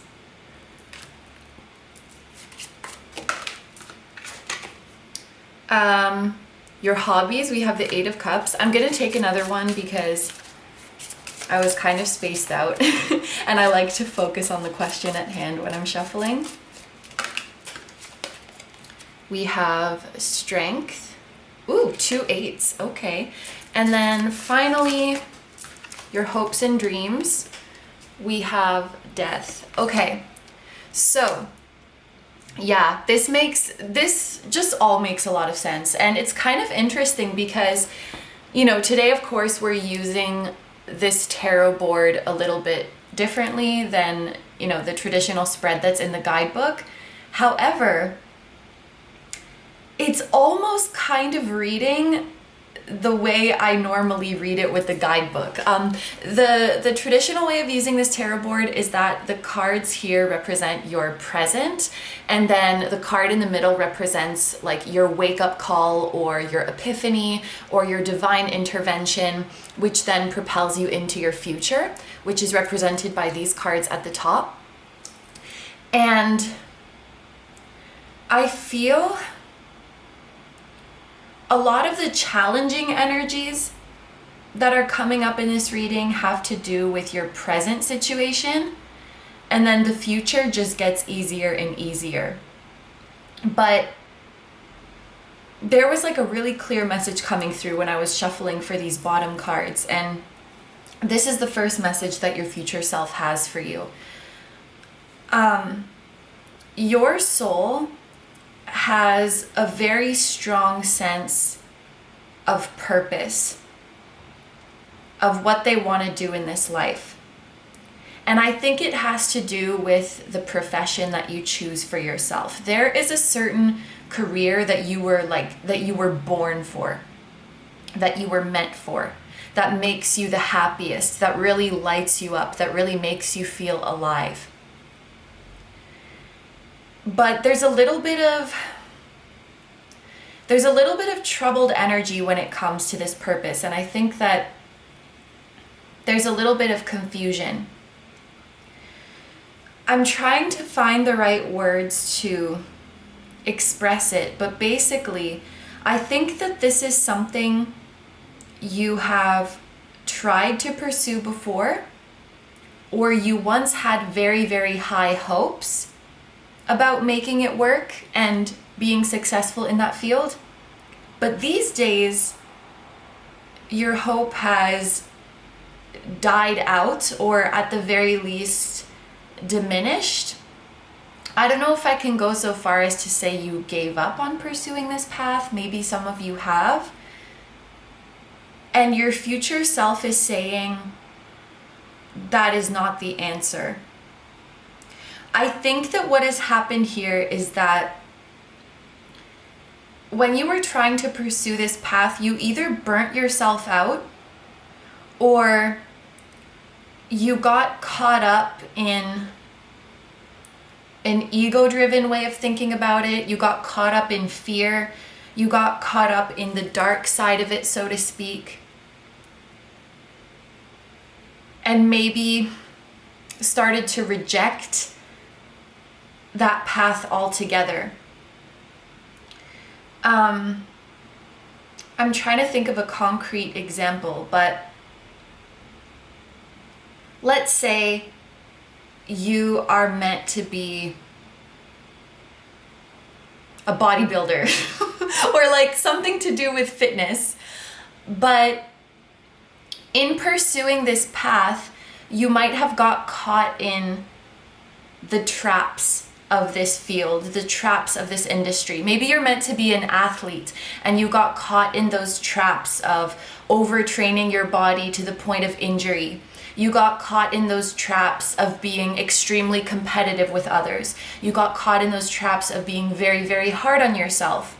You got caught in traps of obsessing about what you eat. Is this going to affect my performance negatively? Is this going to like increase my fat? Is this going to decrease my muscle? Can I rest this day? Like you got into some kind of obsessive or micromanaging way of thinking, or you got caught up in a toxic culture that is related to this field. But then it's like you got those negative feelings towards those ego traps confused with negative feelings towards the path itself, if that makes sense. It's not about the path itself. It's about the environment that you pursue it in. It's about the people alongside whom you pursue it in. That's not a right sentence. It's about the people alongside whom you pursue it. Maybe you weren't in the right frame of mind the first time you tried to pursue it. I could also give an example of like someone who feels they're meant to be a musician, and then they see the dark side of the music industry.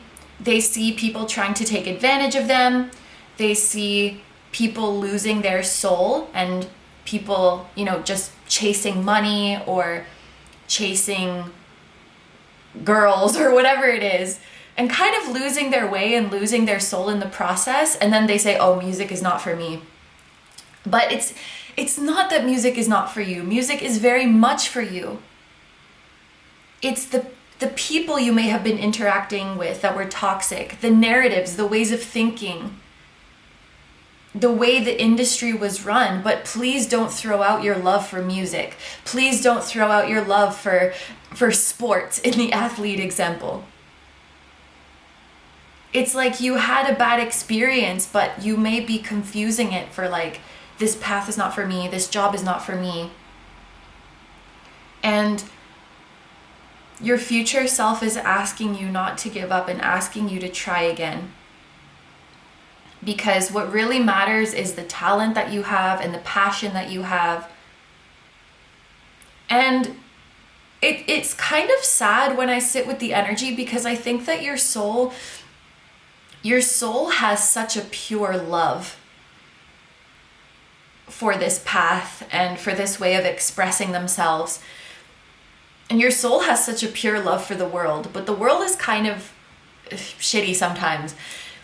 The world is kind of corrupt, and a lot of people and a lot of structures in this world are out of alignment with the unconditional love that is our souls. And it's sad to see like this pure, hopeful, creative, extremely talented, extremely brilliant soul came to this fucked up earth, and this earth talked them out of pursuing their passion, talked them out of expressing their talent. And it's hard not to fall for these ego traps. It's hard not to fall for some of the toxic ways of humans on earth. But if you reconnect to your soul, you will remember the pure, unconditional love. You will remember why you're here. Your future self really wants you to give it another shot. Or your future self is here to say, I did give it another shot. We did it. We made it.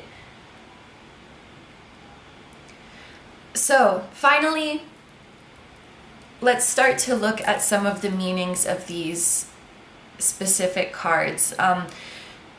I actually want to start off with your strength and weakness, and this is what really like solidified this message for me. With the Four of Swords, we have the strength of inaction and the strength of rest, which is definitely a strength. It's definitely a skill in this society to be able to just take care of yourself, slow down, rest, not worry about stuff. But then we have a weakness of the Nine of Cups, which when this comes out as a weakness, the positive meaning of it is being satisfied with what you have and being comfortable with what you have.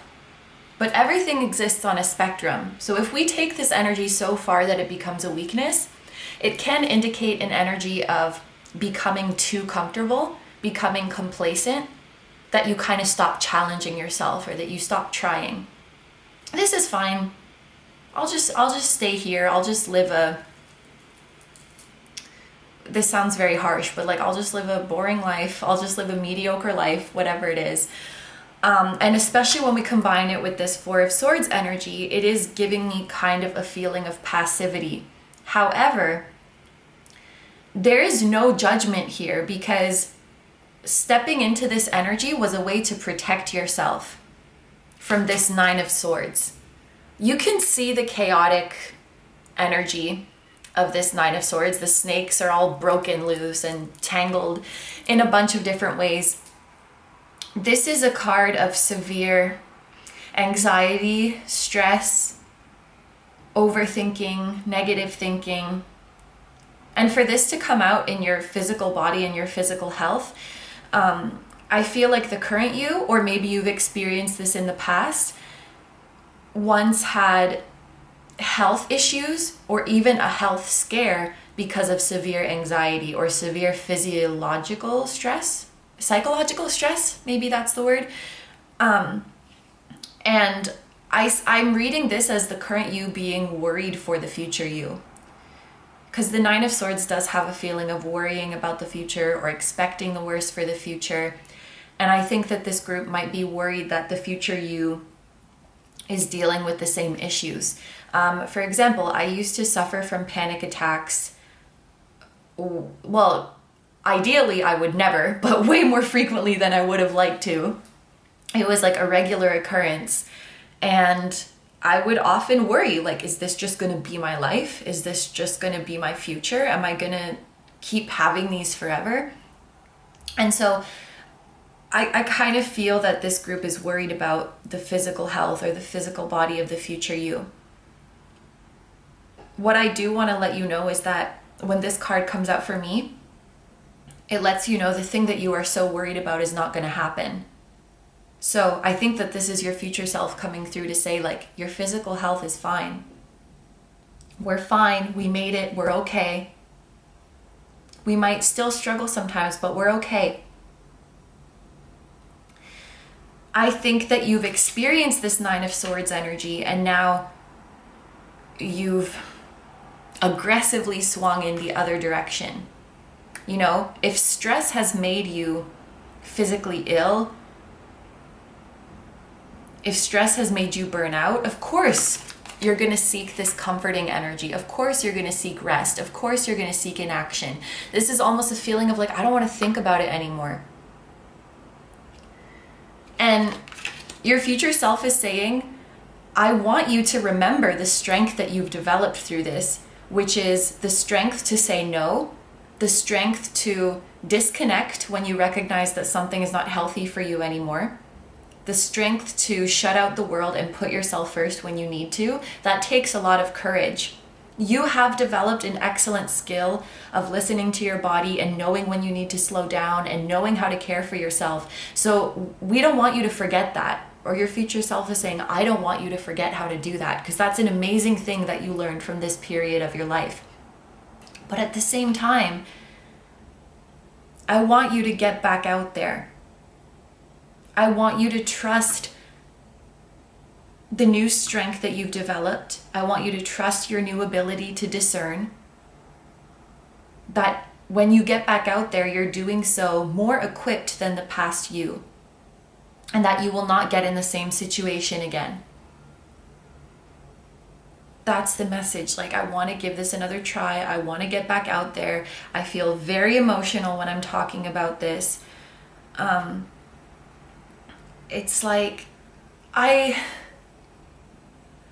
sure that there is some movie that I could reference that has a storyline like this. I literally know that there's at least one, and maybe you guys can think of one, but I'm seeing a scene in a movie of someone who's like given up on doing something, and then another character is like, come on, we need you out there. You're the only one who can blah, blah, blah. It's like if Santa Claus quit. And we're like, come on, Santa, like, we need you to get back out there. We need you to save Christmas. That's like, if you guys know a movie that has this trope, can you please let me know in the comments? Because I know for a fact that there's probably a lot where like the person gives up on what they do best and on what makes them light up the world the most. And then another character's like, come on, please. And they're like, no, I can't do it anymore. Like, I'm not that kind of person anymore. I don't have my mojo anymore. And they're like, come on. And then they go out and save the day. Please let me know in the comments, because it's driving me crazy. I know that there's stories like that. And then it makes so much sense that we have judgment, because judgment is also about reconciling with and moving on from the past. And judgment is very much a card of like getting out there. You know, we see the people coming out of the boxes in the Rider-Waite, coming out of the coffin looking things, answering the call. There's usually an angel in the sky with a trumpet, and we're answering our calling, we're stepping up, we're healing from the past. But at the same time, we're not rejecting our past. We're having compassion for it. We're saying, thank you for teaching me what I needed to learn. This experience taught me something valuable, but it's not my forever. I needed to have this period of slowing down. I needed to have this period of kind of shutting out and disconnecting. I needed to have this period of regrowth and regeneration and introspection, but I am not to get stuck here.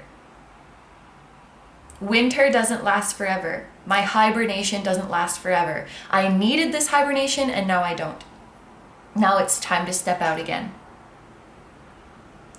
And I think that, and this kind of goes over to the death card. There's strong Scorpio energy here, by the way, with death and judgment, with your two major arcana being Scorpio cards. And even the world that you guys chose at the start of the reading, the world has Scorpio energy in it as well. You have a very powerful gift of alchemy, of transmuting energy. You're a very, very powerful healer. And I think that through this experience, you have seen your gifts work their magic on yourself. You definitely have the ability to do very powerful healing on others. That's not your job, but if it's something that you choose to do, you could be very powerful in it. I honestly think just being out in the world and shining your light is a very powerful healing experience for others who get to witness it. But you have the gift of healing. You have the gift of transforming, of transmuting energies. You have the ability of clearing energies. So for example, you could clear negative energy or heavy energy out of someone's body. You could clear it out of a space, out of a room, out of a house. You could even do healing on people's past lives. Of course, your own, your own and others' past lives. Your ability to heal transcends time, essentially. You could even do physical healing. Healing people's physical body, not just their energetic body. With the focus on the hands on this card, you could do healing work with your hands. Like Reiki is something that comes to my mind.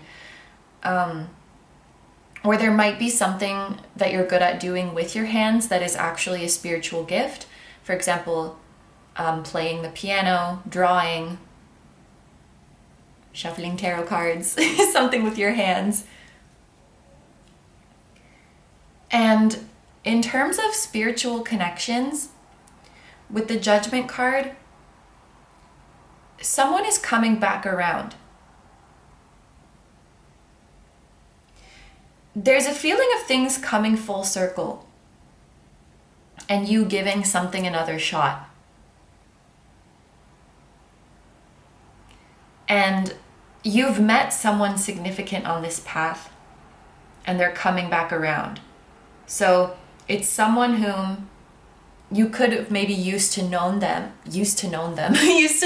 physically in the 3D, and you're having a reconciliation with them, you're coming out of separation with them.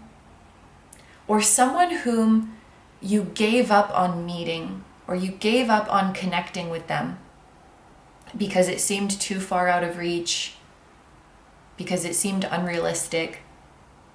Someone's presence is coming back around to you. And it's definitely a past life connection. I feel like this person appears in your life anytime you commit to your purpose or you commit to your growth. So when you get back out there and when you get back on that horse and start pursuing your passion again, this person will magically reappear in your life. And it's interesting. I think that there's a mixed group where some of you already know this person in the 3D and others of you don't. But if you don't know them, you've definitely wanted to know them or wanted to meet them. Whether it was a specific person that you're like, I want to meet you, or you felt their energy, you saw signs of them. For example, maybe you haven't met your soulmate physically yet, but you used to see a lot of signs and synchronicities about them. You used to psychically receive a lot of information about them. But then somehow recently their energy kind of faded away. When you start pursuing your passion again, those signs and synchronicities and feeling their presence is going to come right back. Their presence is kind of going to start following you around again. So the higher self of a past life connection is coming back. And for some of you, you're coming out of a separation. You're reconciling with someone.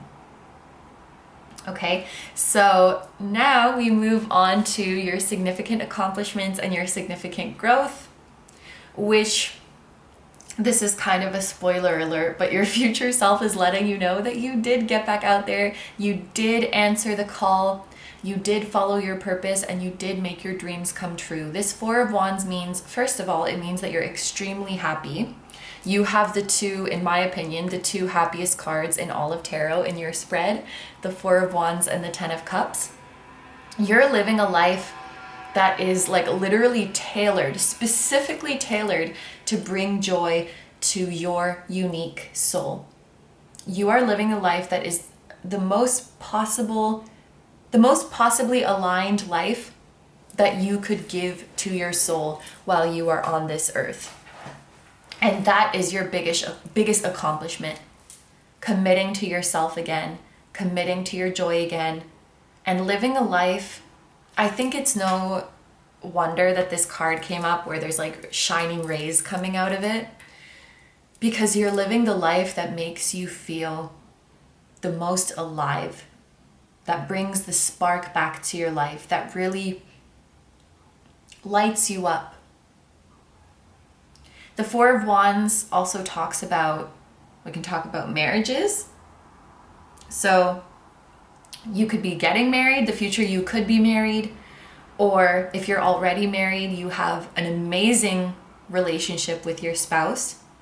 Maybe some of you guys are reconciling with a spouse, or the person that you're coming out of separation with is the person you will end up married to. But this can also talk about finding your community, finding your tribe, finding the people who get you, finding the people who feel like home and who make you the happiest. So if a romantic union is not really resonating for you, this can also be a strong indicator of a soul family union. And it's really interesting because there is a message about like finding the right people is going to make this journey so much better for you. It kind of seems like when you tried to pursue your dreams before, you were maybe with not the best people. Maybe it just wasn't the right time. You weren't in the right environment. Finding the right place and the right people is going to make all of the difference. And also you showing up as a more mature and more evolved version of you is going to make a huge difference. So yeah, this Four of Wands is talking about you living out your purpose, committing to your joy, and also coming into one or multiple divine unions. This is your biggest accomplishment. There could also be a big accomplishment, and this kind of goes to the next energy, but there could also be a big accomplishment regarding a house, homes, your living situation. So you could be living in your dream home or living in the city that you've always wanted to live in. Some of you guys, I feel like for some of you guys, this is also about, for example, helping your parents get a house or helping a loved one get a house. But you're definitely in your dream living situation. We have the Nine of Pentacles in the spot that represents your living situation. And so this definitely means that there's financial abundance in your future. And I love the growth here because both of these cards talk about being happy with what you have. But I feel like this is an upgraded version of that energy where we're happy with what we have, but we're also like continuously striving to keep building ourselves, keep exploring our potential, keep thriving. Like these moths are flying up into the air, keep reaching for the stars. Like, yes, I'm grateful for what I have, and I would be perfectly happy with everything I have right now. But I'm not slowing down. I'm not stopping. I'm going to keep going. I'm going to keep expanding. That's the vibe. That's the vibe of this Nine of Pentacles. So you'll definitely, I feel like with this Nine of Pentacles, it's indicating that you will have all of the material resources and all of the funds that you need to create your ideal living situation. Maybe you want to stay in one place. Maybe you want to travel around. Maybe you want to live in a house, an apartment, live in the city, live in the country, whatever it is that you want. There's this feeling of customizing your experience, making it tailor-made to the exact things that will make you the most happy. So you don't have to worry about like, oh, I'll just settle with what I can get. I'll just get what I can afford to get. You have the means. It's like The Sims. It's like The Sims where you can customize every person with their features and you can build the house exactly how you want it. It's as if you have a cheat code to get all the money so you can build exactly the house that you want. That's the vibe that I'm getting with the Nine of Pentacles. I also think that you're going to have amazing neighbors. So people who live in your building or, you know, in your neighborhood at large.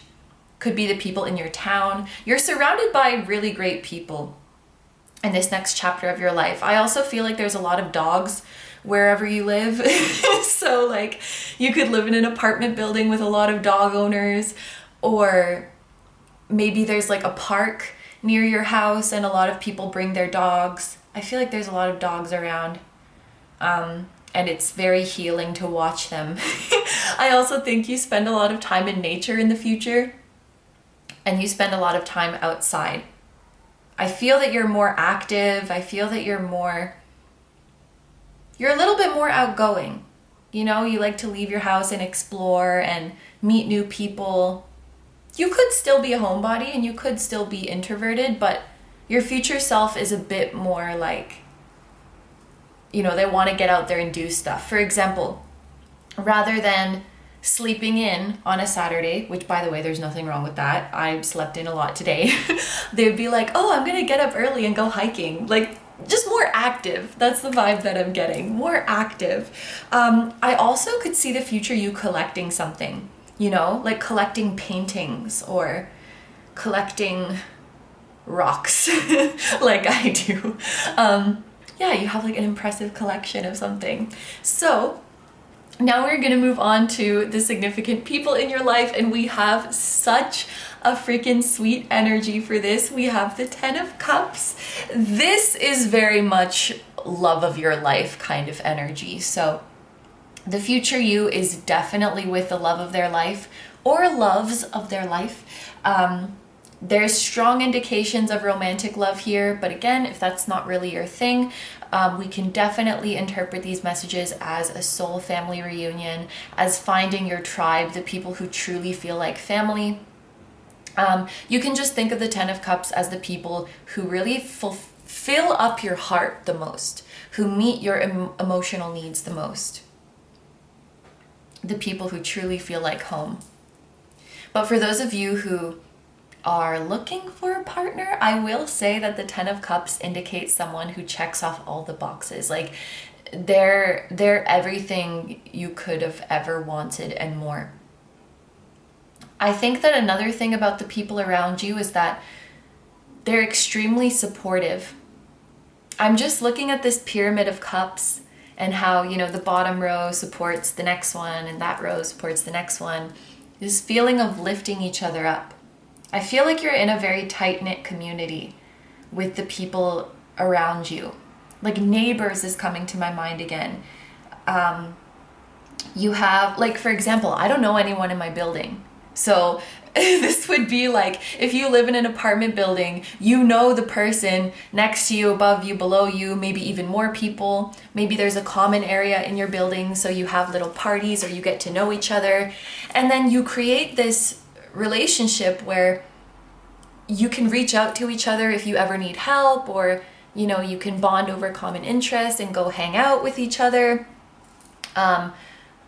If you're a student, this could be like having a really close-knit community of classmates, or like you have a really close-knit community with coworkers. You're not just together because of the house you share, the building you share, or the job you share. You develop personal bonds so that even outside of school stuff and work stuff or whatever it might be, you know that you can always reach out to each other for help. So it's like you never feel alone where you're living and in your position in life. You know that if you ever needed something, you could reach out to anyone around you.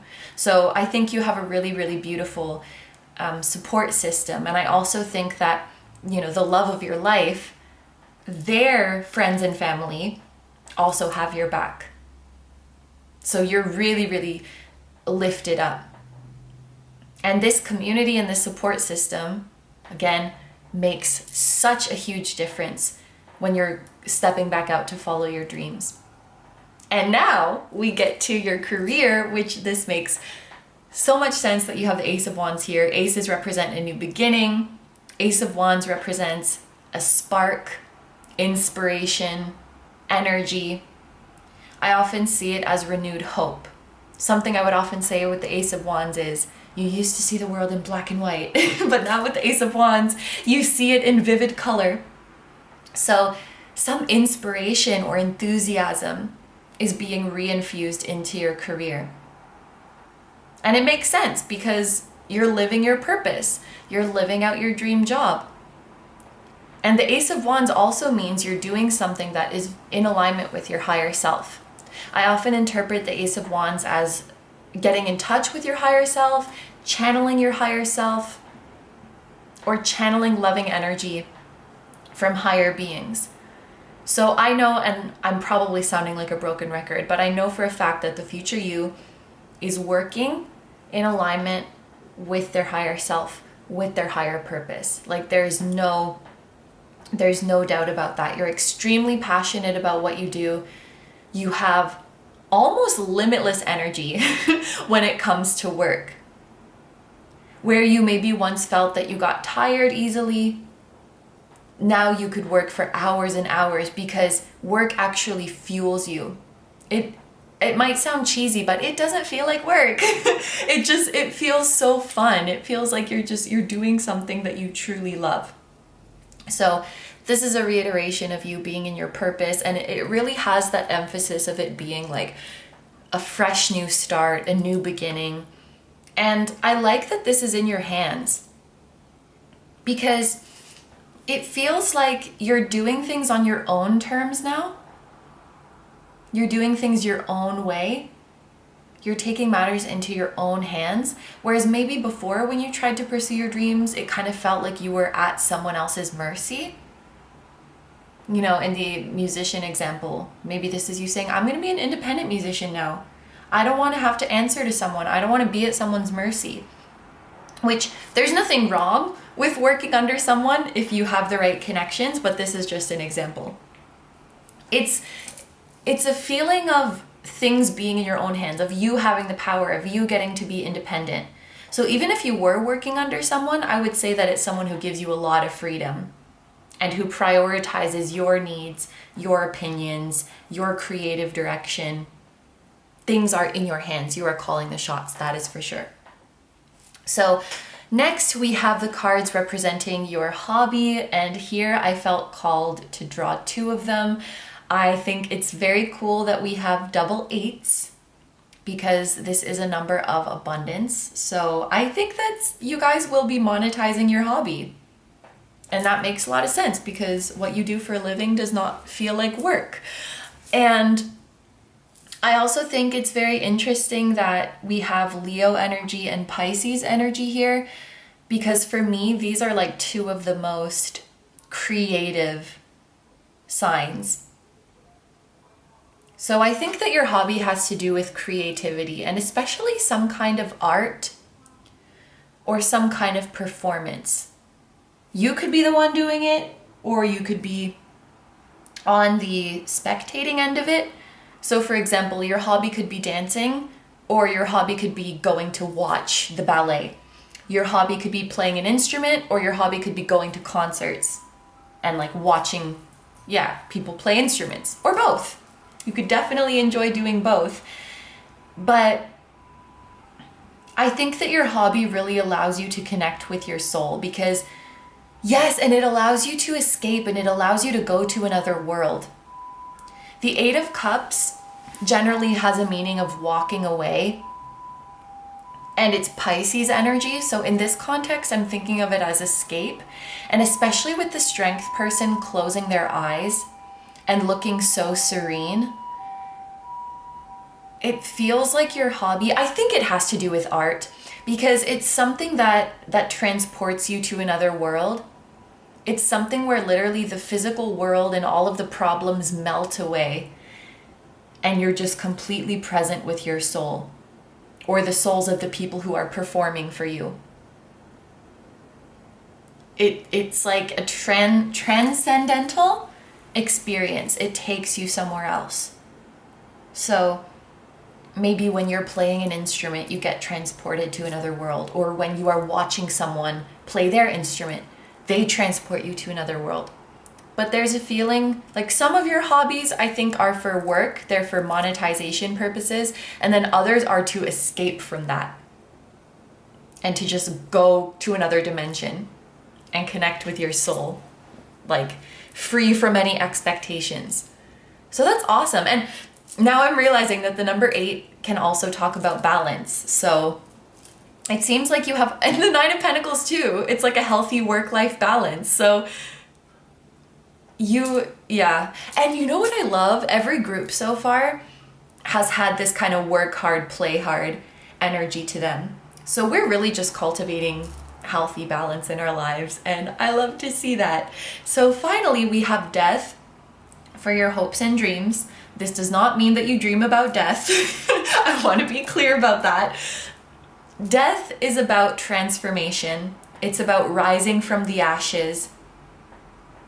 It's about metamorphosis. And we've seen this theme previously in your reading. And so I really think what this card is indicating is that your hopes for yourself is that you will never get stagnant. And like we spoke about before, that you will never get complacent in your situation.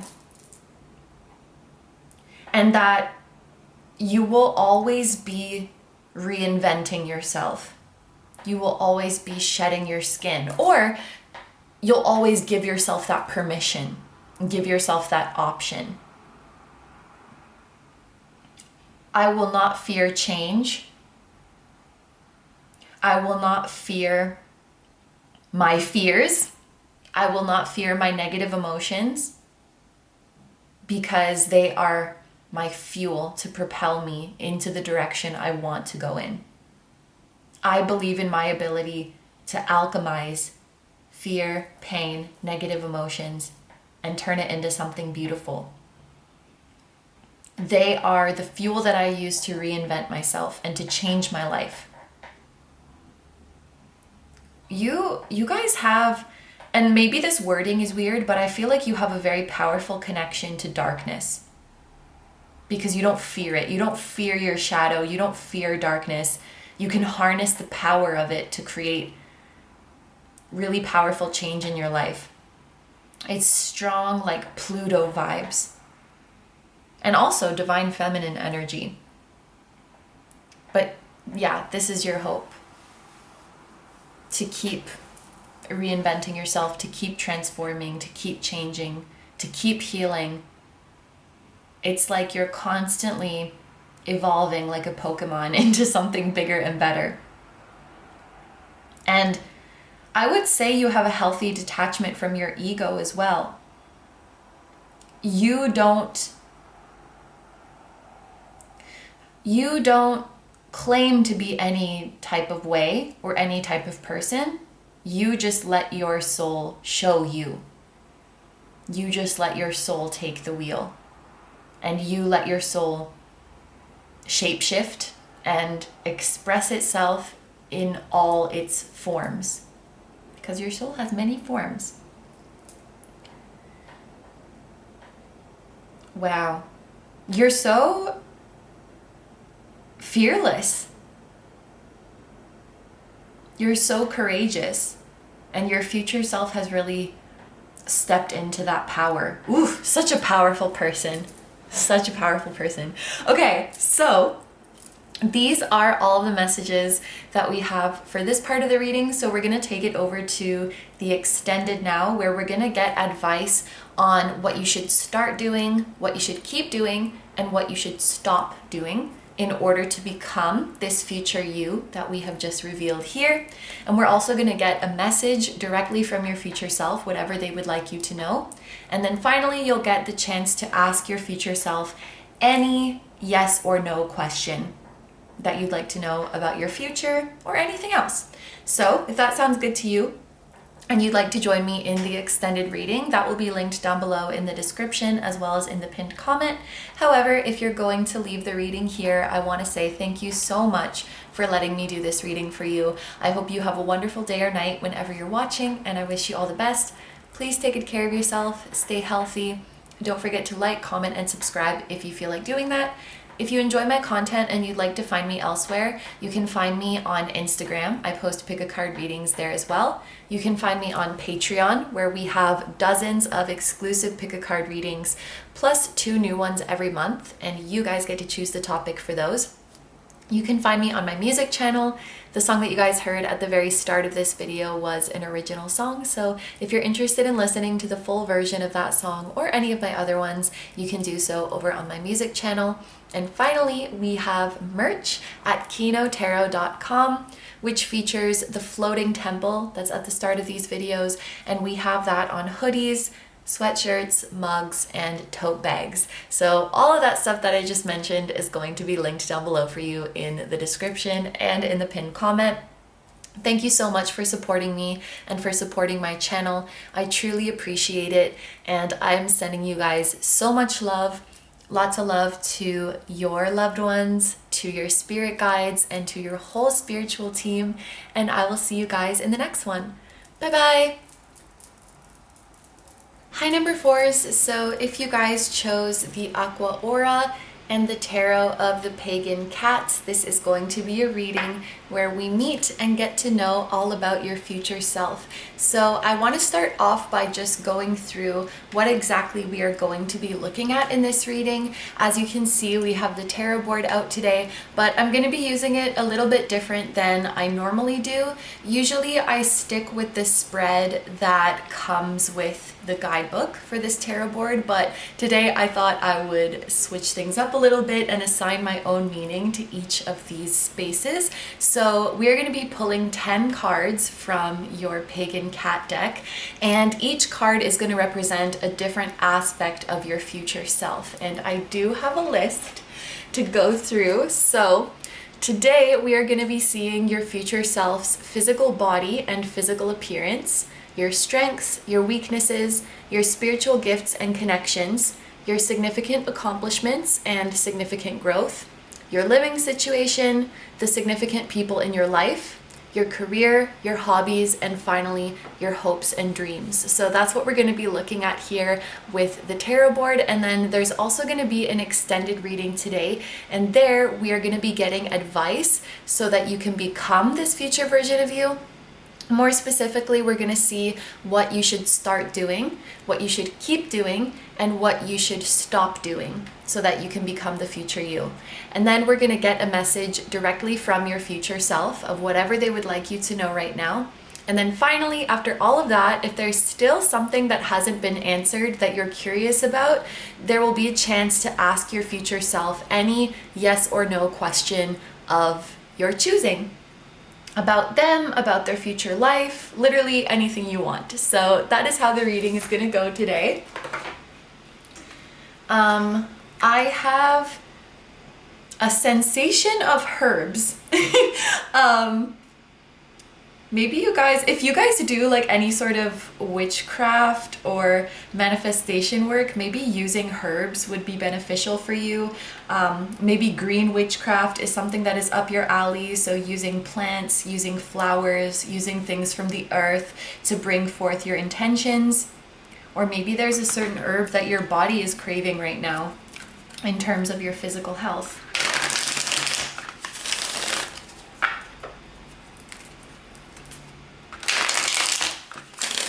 Herbal teas could be good for this group as well.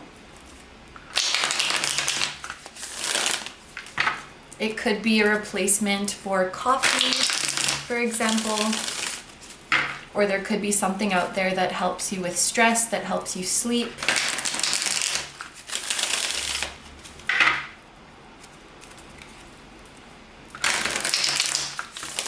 All right, this deck is very nice to shuffle. Okay, let's get into it. I could keep doing that forever because it's very satisfying, but let's get into your reading. So for group number 4, the card that represents your physical body and your physical appearance is the 7 of Wands.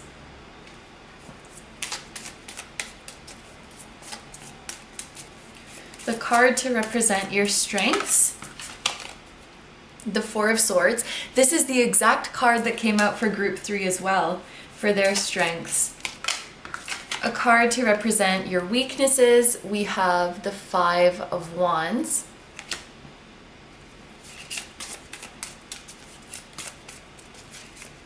A card to represent your spiritual gifts and your spiritual connections.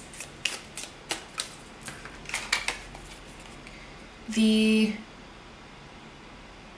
Knight of Cups, I believe.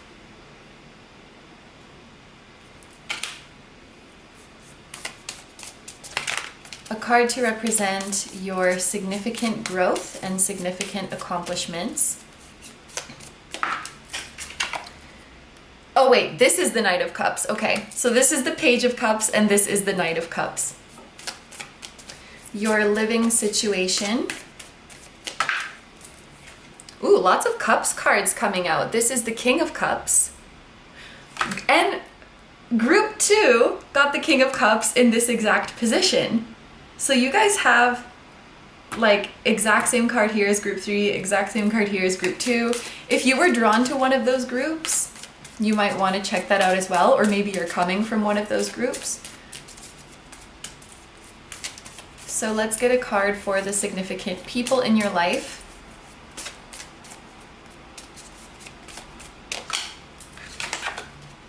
We have the, and this is the exact card that group number 1 got for this part. Maybe there's messages for you in all of the groups today, I don't know. For your career, we have the 4 of Pentacles.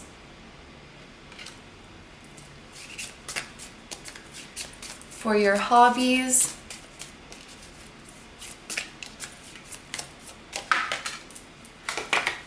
we have the King of Wands. And then finally, your hopes and dreams, we have the 9 of Swords. Okay, so we're not going to go through these in order because I kind of feel like I want to talk about... No, okay, never mind. Let's go through it in order so I don't get confused. Starting off with your physical body and your physical appearance, we have the 7 of Wands. And I do want to point out that the astrological associations of this card are the planet Mars and the zodiac sign of Leo. So I think that something your future self is working on is becoming very confident in their physical body.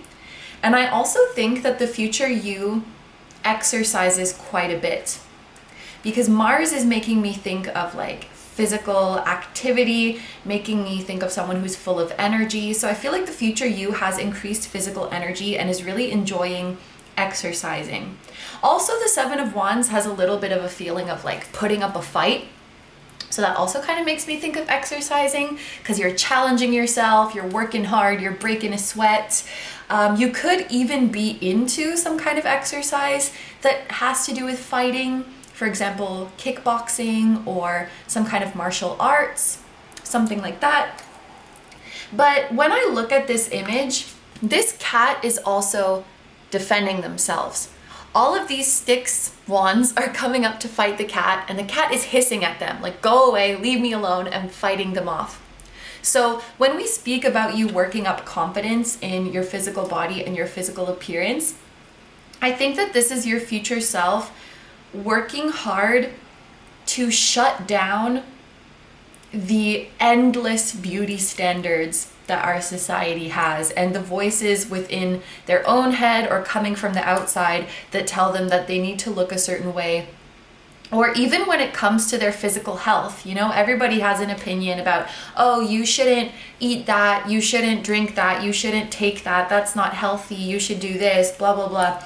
And of course, we don't want to completely dismiss the opinion of experts, but there's a lot of people who are not experts who throw these standards around. And there's a lot of companies who throw standards around to make a profit. I'm sure we're all aware that corporations like to make us feel ugly and like to make us feel like we're not healthy and we don't know what we're doing so that we will buy their stuff. And I feel like you are actively rebuking that, if that's the right word, maybe refusing and rebutting that. Like, I am not going to let these things get to me because it's literally impossible to follow all of the advice out there, and it's literally impossible to have perfect health and to look perfect. And I am only draining myself by trying to chase these unrealistic standards. So you are this is the future you kind of giving a middle finger to all of the standards and saying, I'm going to do me and I'm going to be confident the way I am. Leave me alone. Like, leave me alone. And if you have someone who is kind of close to you in your life, who maybe makes comments here and there about you, I feel like this is also you standing up to them. So for example, I hope this is not the case, but maybe some of you have a parent who is kind of always breathing down your neck and commenting on what you're eating or telling you that you need to lose weight or gain weight or you would be so much prettier if you dressed like this. Or I had someone tell me once, like, you're so pretty, it's such a shame that you dress like that, like it's such a waste. Like, if you put a little bit more effort and put on some makeup, you could be so beautiful. And I was like, excuse you. But if you have, luckily they weren't a constant person in my life, it was just some random guy that I met once, and I was like, literally, who are you, sir? Like, leave me alone. Anyway, so if you have someone like that in your life, whether it's like a one-time interaction or a family member or whatever, this is you having the courage and having the confidence to basically give them the middle finger, to be like, that is none of your business. I don't have to listen to you. I don't care about your stupid opinion, with peace and love. So you're coming through as very strong. And so even with you, taking care of yourself and exercising, like, you're doing everything for yourself. If you make a choice to change your appearance, you're doing it to make yourself happy and not anybody else. And no one can tell you otherwise. But what I will say, yes, the future you is successfully doing this, but it's not easy. Because the Seven of Wands kind of feels like it's a struggle. It's an uphill battle. Yes, I am giving society the middle finger and I'm standing up for myself and I'm making the effort to love myself every day, but that doesn't mean it's easy. Like, the intrusive thoughts are still there. The temptation to maybe give in to the standards or judge ourselves based on the standards are still there. And I feel like that kind of ties into this Five of Wands, because one of the weaknesses, I think, for your future self is being able to stand up to opposition. That's what we see this cat doing here. You are doing it. It's just tough. This is a card about conflict and competition. So I feel like standing up to opposition could be something that is difficult, and confrontation could be something that is difficult for you guys. And especially with the Four of Swords here, I feel like at your core, your personality is one, like, you're not a confrontational person. You just want to keep the peace, right? So maybe you've had a hard time, like, speaking up for yourself and standing up for yourself and, fighting for yourself when you deserve to be fought for, because you're like, oh, I don't want to rock the boat. I don't want to, make this person mad or whatever. And I think one of your strengths is keeping the peace in situations. This card is Libra energy, so that makes a lot of sense. I think it's Jupiter in Libra. Yes, it is. This is Jupiter in Libra. So actually, your strength is keeping harmony in relationships, keeping peace in relationships, keeping things, you know, this is a very serene and restful kind of card. But every now and then we do need to confront people. And every now and then we do need to stand up for ourselves and say, like, you're wrong. So keeping the peace is an amazing strength, but if it goes too far to the extreme end, we could have people taking advantage of us. We could have people stepping over our boundaries. We could end up in this indecisive kind of energy because we don't really want to assert what we want. And every single group so far has collectively had this message of like, let's stand up for ourselves more. Let's speak up more. Let's be more assertive. So you're definitely not alone in struggling with this energy. I think a lot of us in this community or a lot of us in the collective are struggling with that. But yeah, I think the future you still is fighting this. They're winning, but they're still fighting it. And I can kind of hear the future you saying, I don't know if this ever becomes easy. You know, like I'm standing up for myself because I know that that's what I should do. I'm shutting out the narratives that don't serve me. I'm standing up to my limiting beliefs. I'm not letting them control me, but it's hard sometimes. And I don't know if it gets easier. And they're not saying that to discourage you. I think if anything, they want you to know that even if you do have these struggles, you can still thrive and you can still live a fulfilling life. And you can still cultivate self-love. I'm noticing the little rat in this card, and rats can talk about theft and also small things that chip away over time. So I think that something that you might struggle with is, let's say someone commits a violation to your boundaries. You might not speak up because you're like, oh, it's not that big of a deal. I do this too. Like, I'm not that upset by it. It was a small thing, so I don't want to make a big deal about it. But those little things add up over time. Those things get bigger and bigger and bigger. And some people do kind of test how far they can push it with you. So you have to be proactive and speak up even about the small things. And it's hard because you feel like you're being annoying. You feel like you're being a burden. Well, I can't speak for everybody, but it does feel like that sometimes. But it's like stopping conflict before it starts, or stopping really stressful situations before they start by like being proactive and speaking up when you see the first signs of a boundary violation or when you see a first red flag. That's something that your future self is encouraging you to put into practice and that they're still practicing. But another thing that I can say about your future self's strength is that they have mastered the ability to rest and to take care of themselves without feeling guilty. So if the future you, and I just looked up and saw 1616, the numbers 6 and 1 together make me think of self-love, which is exactly what we're talking about. And I think it's because of a numerology deck that I have, which it's in Canada, I think. Anyway, if you feel really tired and you need to take a break, you do so without worrying about all the stuff that you'll need to get done later. You do so without worrying, I'm not being productive, which by the way you are, because rest is productive. You have mastered the art of unapologetic and undisturbed rest. And I think that you've also mastered the art of not engaging with people who are not interested in seeing your perspective. You know, there's some arguments or some conflicts that can be constructive if both parties are open to seeing the other person's point of view. But there's some people who just want to fight and who just want to be angry, and you cannot convince them any other way. So you're like, I'm not going to waste my energy on this person who's not willing to open their eyes at all. So you've mastered the art of refraining from unnecessary conflict and just staying in your lane.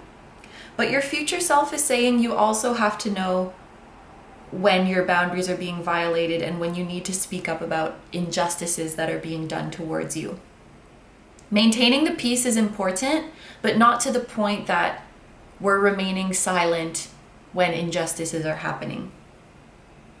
This is the vibe. So, moving on to your spiritual gifts and spiritual connections, we have the Page of Cups, which is very, very sweet. I think that the future you is still really in the process of discovering the full scope of their spiritual gifts. You guys might recognize some gifts that you have already, but pages talk about novelty, new things, new beginnings. So I think that the future you is learning a new spiritual discipline. So, for example, if this were my reading, I would say I'm a quite experienced tarot reader. I'm not very well read in astrology. Like, I've picked up some stuff here and there, but I'm not like a super experienced astrologer or anything like that. So if this were my reading, maybe the future me has decided to, find a mentor for astrology or to start studying it very seriously. And I'm realizing the gift that I have in that discipline. So the future you has picked up a new spiritual discipline that you may be kind of unfamiliar with at this moment, but that you might be interested in. Maybe you are starting to read tarot cards. Maybe you're learning about green witchcraft like we spoke about before. But I think you're trying something new and you're interacting with your psychic gifts in new ways. The future you could also be developing a new clair. So, for example, if you possess the gift of clairaudience at the time that you're watching this reading, you might be developing your gift of clairvoyance, or you might be developing your gift of claircognizance. So I think there's a new clair that you're realizing that you have that is coming to you. And I think that you're also learning some kind of new discipline of divination, or you're increasing your knowledge about spirituality. I also think that, and maybe this does count as a spiritual gift, but you guys do have creative talents that want to be explored more. And I think the future you is asking you to spend more time on your creative endeavors or on your creative skills. You don't have to make something out of them, but just spend more time enjoying them. And when I say make something out of them, I mean you don't have to perform it in front of anyone. You don't have to try to monetize it or try to make a living out of it unless you want to, but just for you and just for your own enjoyment. Spend more time doing it, especially things that you've left on the back burner. Maybe you really love drawing, but you haven't drawn in ages. Your future self wants you to get back into it because it's fulfilling and because it's enjoyable to you. And it will connect you more to your psychic abilities. When you're in that state of mind, you might receive downloads, because being in that creative energy, it will put you in almost like a trance, and it will put you in a very peaceful energy, and it will quiet your mind of all the daily chatter, and it puts you in a space where you're able to receive downloads. So in this example, when you're drawing, your mind is not going in a million directions. You're just focusing on the picture in front of you. And you're at peace. You're focused, you're concentrating, yet you're at peace. This is the perfect frame of mind to receive downloads. This is the perfect frame of mind to unlock new clairs. Get back to playing the guitar. Get back to painting. Get back to knitting. Whatever it is, get back to making those things, because it puts you in the perfect frame of mind for downloads and for psychic hits. Yes. As in terms of spiritual connections, there's a couple different ways that I can read this. With the Page of Cups, this could be a child with whom you have a spiritual connection, probably your child, whether they are born yet or not. It could be a companion animal with whom you share a spiritual connection. it could also be someone whom you have a crush on currently, or someone who currently has a crush on you. But the feeling is that it's new and exciting right now. So this is not so much like the person you have an 8-year history with. It's like, oh, you're kind of cute. I kind of want to get to know you better. It's someone who makes your heart flutter and makes you feel new and exciting. For those of you who have a new crush, I think your future self is letting you know that you do have a spiritual connection to this person that obviously the future you has developed. Or at this time that you're watching this video, you could have a secret admirer, someone who feels that way about you, and you'll come to see that you have a spiritual connection with them. So moving on to your significant accomplishments and your significant growth, we have the Knight of Cups, and I think it's very symbolic that we have a turtle. It means that your growth has been slow but steady. And I think your future self wants you to know that this slow pace is perfect. If you ever wonder, am I doing enough? Yes, you are doing enough. If you ever wonder if you should be doing more, you do not have to do more unless you feel like it.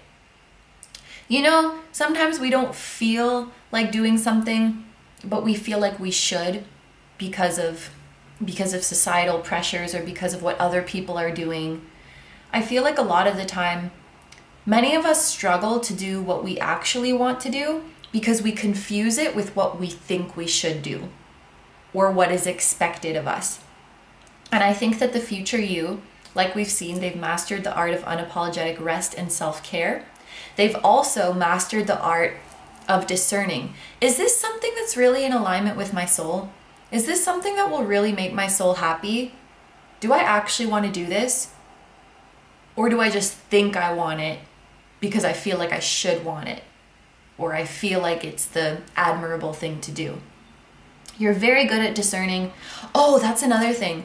I feel like a lot of you guys have the gift of being an empath. And the future you now is really good at discerning what is mine and what is not mine. Because I know I'm not an empath, but I know that can get murky.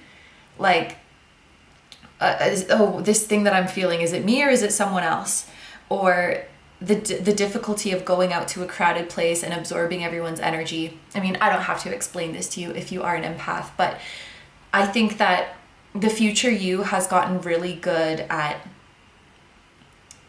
putting up healthy walls when you need to so that others' energy doesn't affect you. And also just being very good at identifying, like, oh, this is me. Yep, this emotion that I'm feeling right now, this desire that I'm feeling right now, this uneasiness that I'm feeling right now, this is me. Oh, this is not me. Like that. I mean, you could choose to lovingly take on another's energy, but you could also choose to, like, oh, get away, that's not me. I don't want to, like, intrusive energy. You're good at recognizing this is not me. I don't have to identify with this. I will send it on its merry way. I will return it to the sender. So you've developed a mastery over your empathic gifts. You've developed a mastery at slowing down. So we're not rushing anymore.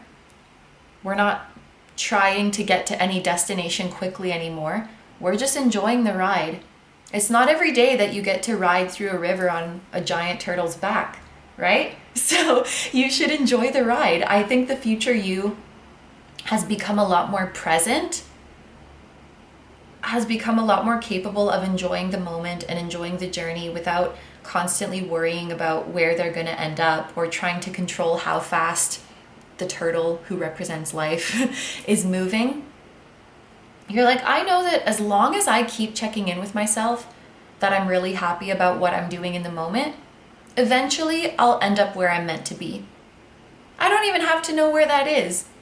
But if every moment when I check in with myself, I feel good about the moment right now, I know that this is actually what I want to do.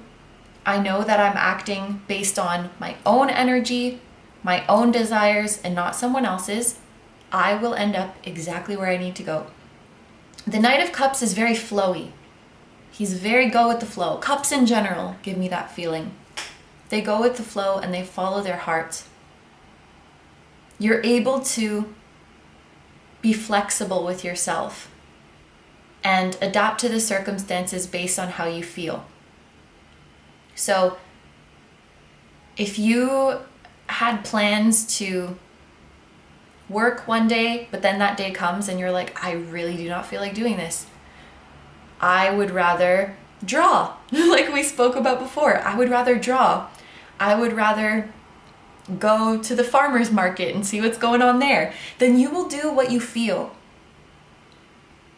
You will honor what you feel. Because more often than not, probably answering to what you feel is actually psychic guidance that is leading you where you need to go. You feel like going to the farmer's market, so that's what you're going to do. And when you go there, you meet someone amazing. When you go where you feel, it leads you to serendipitous events.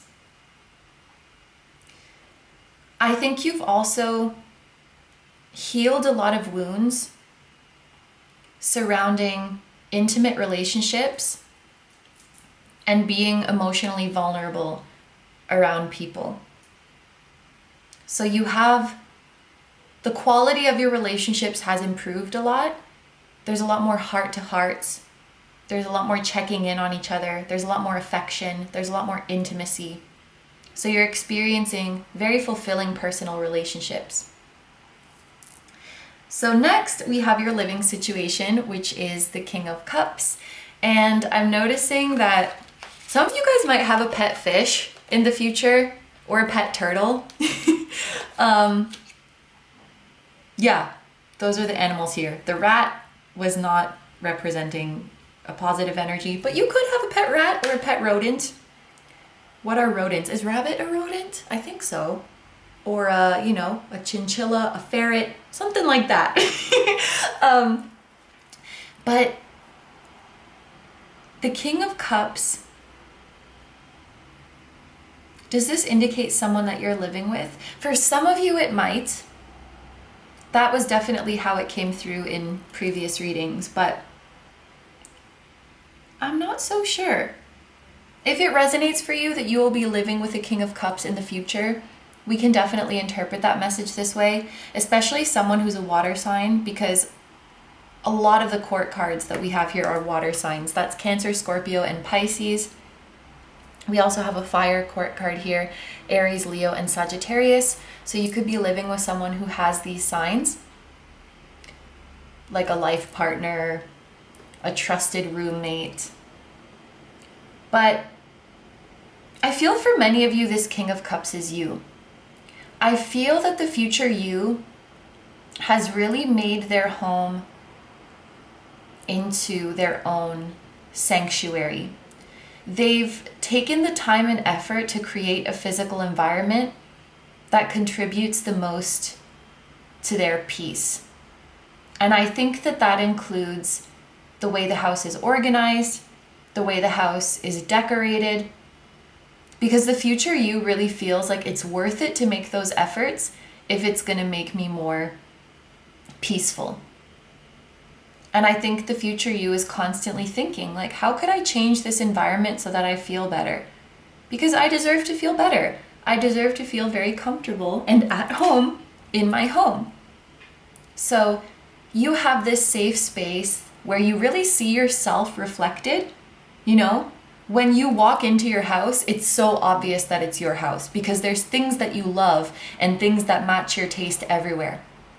It's not the feeling of like, oh, this could be anyone's house. It's just a plain old living room. It has bits and pieces of you everywhere. And it makes you feel safe, comfortable, cozy, like you can just relax and let loose. If you work at home, I feel like you'll definitely create healthy like boundaries and division between like your office, the place you work, and your place of like rest and recreation. With that being said, for example, if some of you guys live in a one-room apartment now, then this might be an indicator that you're moving.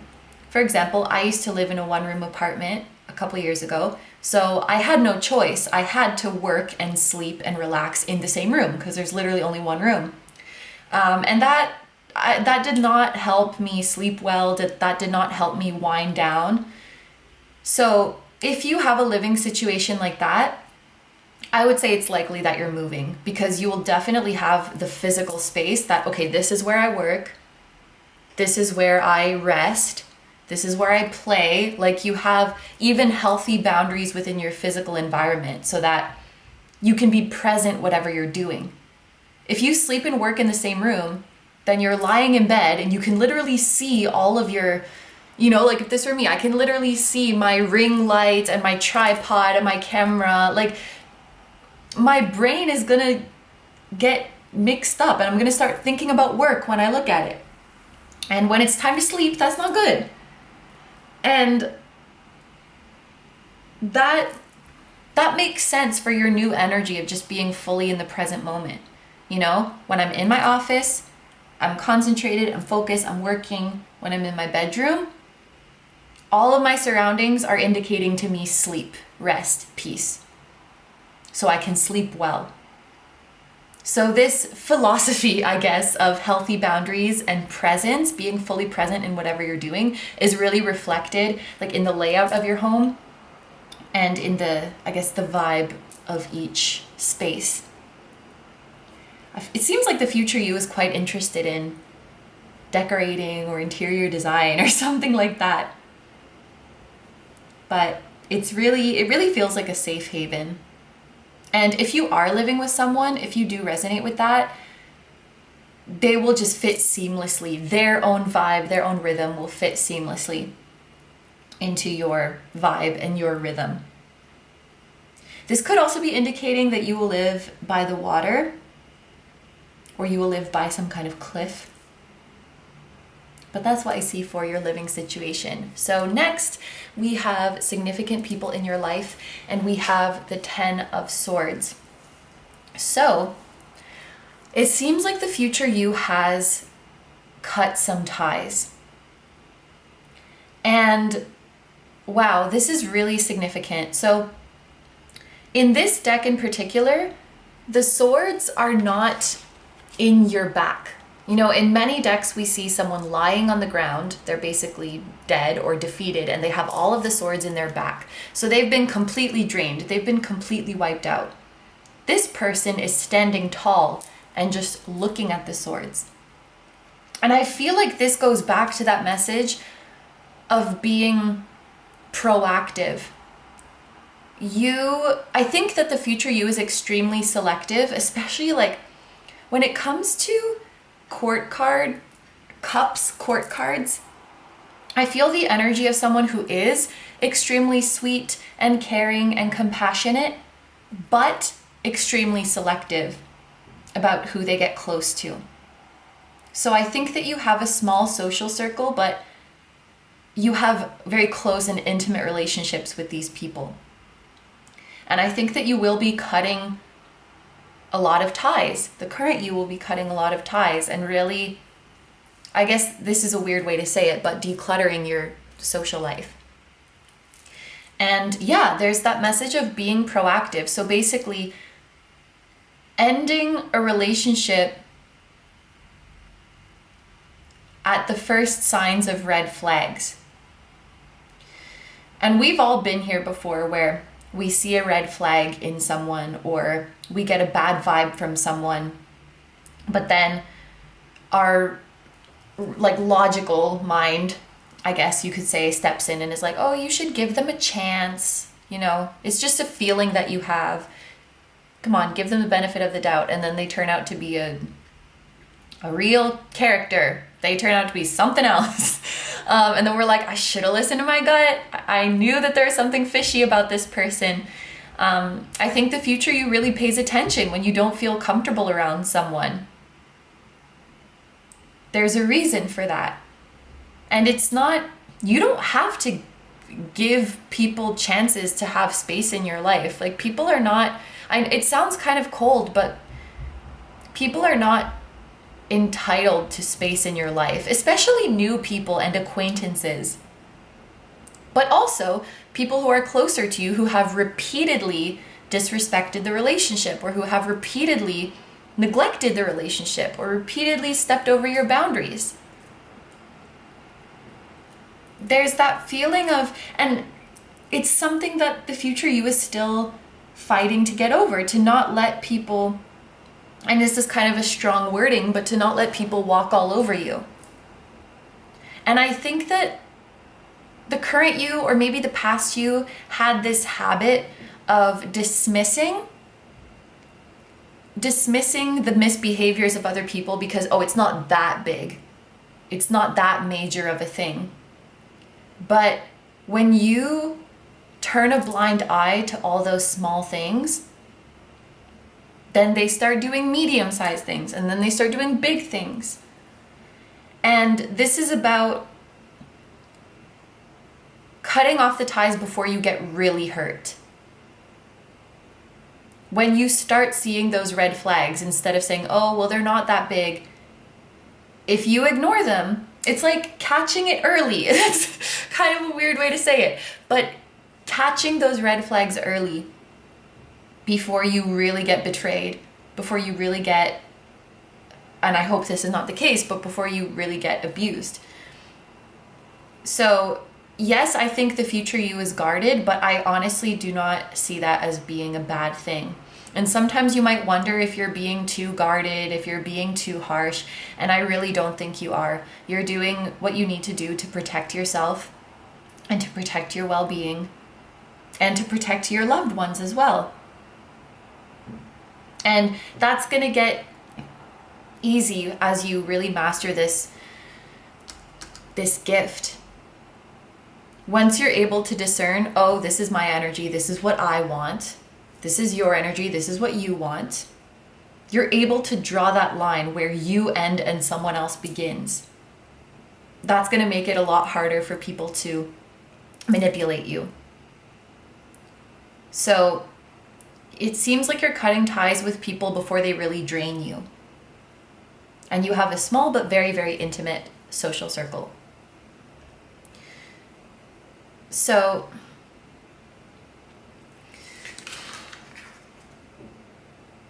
I feel like you're letting go of someone who's been quite deceptive.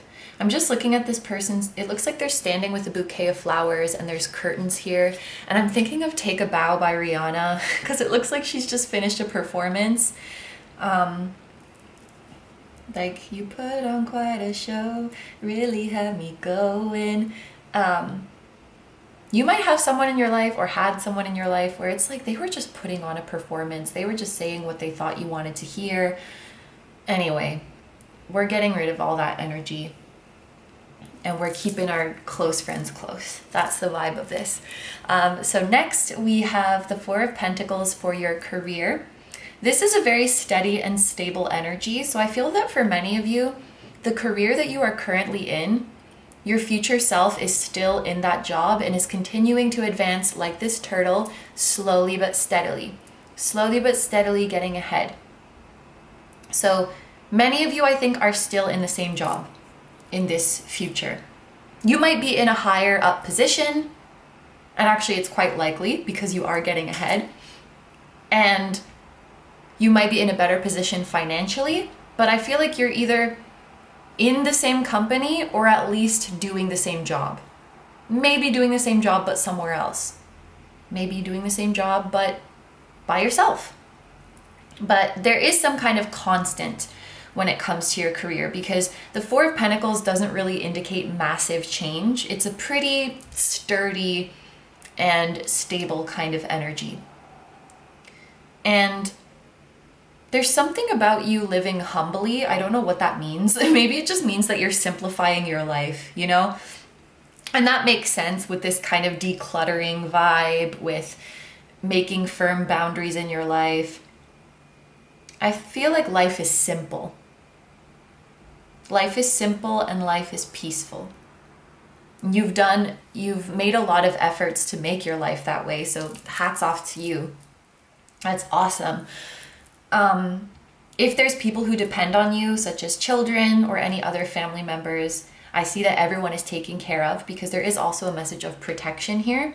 The future you definitely has job security and financial security. But I do also want to mention with this King of Wands here, for those of you who do have a passion project that you're thinking of starting or currently working on, I definitely see that the future you is still motivated towards that passion project and is still encouraging you to keep going, because you will find security there. But yeah, things look very safe, very secure, very stable.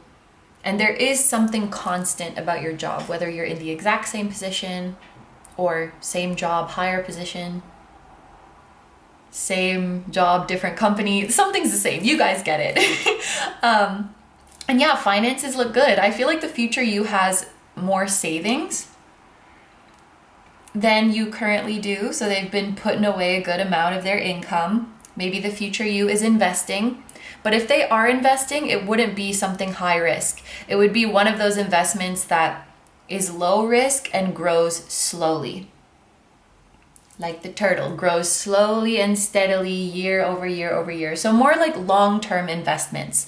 The future you maybe has money put away for retirement, or is investing the money that they put away for retirement to like increase those funds. You're doing smart things with your money. You're being cautious, but you're making smart decisions that will benefit you in the long term, like into your senior years. You're really thinking in that big scale, if that makes sense. So next, we spoke about this a little bit, but the King of Wands, we have your hobbies. I do feel that many of you will have a passion project that is outside of your job that you enjoy spending time on. So maybe this is you here as a company employee that gives you a lot of security, that gives you a lot of benefits, that has a predictable schedule. So you know that, okay, every day at 5 p.m. I get to go home. Yeah, I think your schedule is very regular. So for those of you who, for example, you have a schedule where you have to work overtime, or you're on call so you don't know when you're going to have to go into work, or you get called in even when it was supposed to be your day off. I feel like that's coming to an end. So you know, like every week, I'm going to start at 9 and end at 5, and that's it. When I go home at 5, work doesn't bother me anymore. And I know for sure that I'm going to have my weekends off. I know for sure I'm not going to have overtime. You guys get the picture. It's like predictable, and it's just like set, and you don't have to worry. So you can predict when your free time is, and you're guaranteed to have that time to do what you want to do. And so I feel like a lot of you are like going to your job, but then you're also working on something else where you get to be a little bit more creative. And it's not that you don't like your job, it's just that your soul is craving to be a little bit daring, to do something that's like you have a side hustle that you're passionate about. And it allows you to like express yourself more creatively. It allows you to really take the reins and be a leader. Is the kind of vibe that I'm getting. So maybe you like started your own online shop, or maybe you started a YouTube channel. You're like going to work and going to school full time, and then you come home and you work on your YouTube channel. And that's the vibe of this King of Wands. Like a self-started project that is your hobby. And it's like, it's centered on something that you really like. So if you really like candles, maybe you started making your own candles, or maybe you started sourcing candles and selling them in a shop, or maybe you, and I'm bringing back the green witch thing, maybe you create, I don't even know what they're called, tinctures. Maybe you create oils, manifestation oils, or you create herbal remedies, or you create soaps with different herbs and flowers and things like that. And it's something that you do to unwind, and it's something that you like anyway, but then you kind of have a side hustle going on with that. That's what I feel for the King of Wands. So finally, we have your hopes and dreams. And this card is kind of making me sad, because I feel that this group, you do come from a past of just having a lot of anxiety and having a lot of negative, intrusive thoughts, almost like you're battling with your brain. And I honestly feel that the biggest hope for your future self is like, I just want those thoughts to leave me alone. And I just want negative people to leave me alone. I want to be in my lane. I just want to be surrounded by the people I love, and I just want to be peaceful. I think that the future you is quite mature, and I feel that you will have no problem in fulfilling these hopes and dreams, because you, and I think I've said this already at some point in the reading, but you have really done everything that you can to set up your life so that you feel safe and secure, and so that things don't come in and disturb your peace.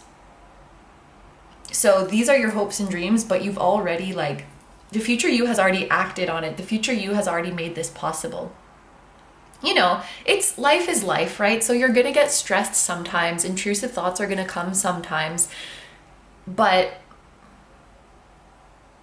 I think that, yeah, it's coming through. You have the maturity, you have the wisdom to choose not to engage or to disengage from things that are not serving you, from things that are not contributing to your peace. So for example, if you're in an argument with someone and you realize this person has no interest in seeing anyone's point of view except their own, you do not keep fighting them to prove that you're right. You're like, okay, I will just let that person think that they're right. I will just let them think that I'm wrong. And I'm going to stop talking to this person because it's stressing me out. It's not going anywhere. So it's like your ego or your pride of I want to prove myself. I want to be right. I want to have the last word. It doesn't get the better of you. You're like, yeah, this person's annoying and I'll probably be annoyed about this for a while, but I'm just going to disengage right now because there's no point in dragging this out anymore. I think the future you has also come to peace with the fact that they are probably the bad guy in some people's story. Whether those stories are true or not, you might be painted as the villain sometimes. And I think it takes a lot of maturity to just let that person have their version of the truth and let them think or say whatever they want. Because again, you could try to step in and say, hey, that's not right. I'm not the villain, but they don't care. They're committed to painting you in that way. They're committed to thinking that they're right. And so you realize it's not my problem to convince them otherwise. And I'm just going to keep living my best peaceful life. And that's all the future you really wants. I don't care about being right. I don't care about proving myself to you or to anyone. I just want to be unbothered, honestly. Just don't bother me. And yeah, I feel like the future you does have healthy walls and healthy boundaries up to make that possible. And it feels like a very mature energy. And I'm very happy to see that. So these are all the messages for my group number 4s. So we're going to take it over to the extended reading now. To recap, we are going to be getting advice regarding what you should start doing, what you should keep doing, and what you should stop doing in order to help you become this future version of you. We're also going to be getting a message directly from your future self, whatever they would like you to know. And then you will get to ask your future self any yes or no question of your choosing. So if that sounds good to you and you would like to join me over in the extended reading, that's going to be linked down below in the description and in the pinned comment. However, if you're going to leave the reading here, I want to say thank you so much for letting me do this reading for you. I hope you have a wonderful day or night whenever you're watching, and I wish you all the best. Please take good care of yourself, stay healthy. Don't forget to like, comment, and subscribe if you feel like doing that. And if you enjoy my content and you'd like to find me elsewhere, you can find me on Instagram. I post pick a card readings there as well. You can find me on Patreon, where we have dozens of exclusive pick a card readings, plus 2 new ones every month, and you guys get to choose the topic for those. You can find me on my music channel. The song that you guys heard at the very start of this video was an original song, so if you're interested in listening to the full version of that song or any of my other ones, you can do so over on my music channel. And finally, I have merch at kinotarot.com, which features the floating temple that is at the start of these videos, and we have that on hoodies, sweatshirts, mugs, and tote bags. So all of that stuff that I just mentioned is going to be linked for you in the description and in the pinned comment. Thank you so much for supporting me and for supporting my channel. I truly appreciate it, and I'm sending so much love to you, to your loved ones, to your spirit guides, and your whole spiritual team. And I will see you guys in the next one. Bye bye!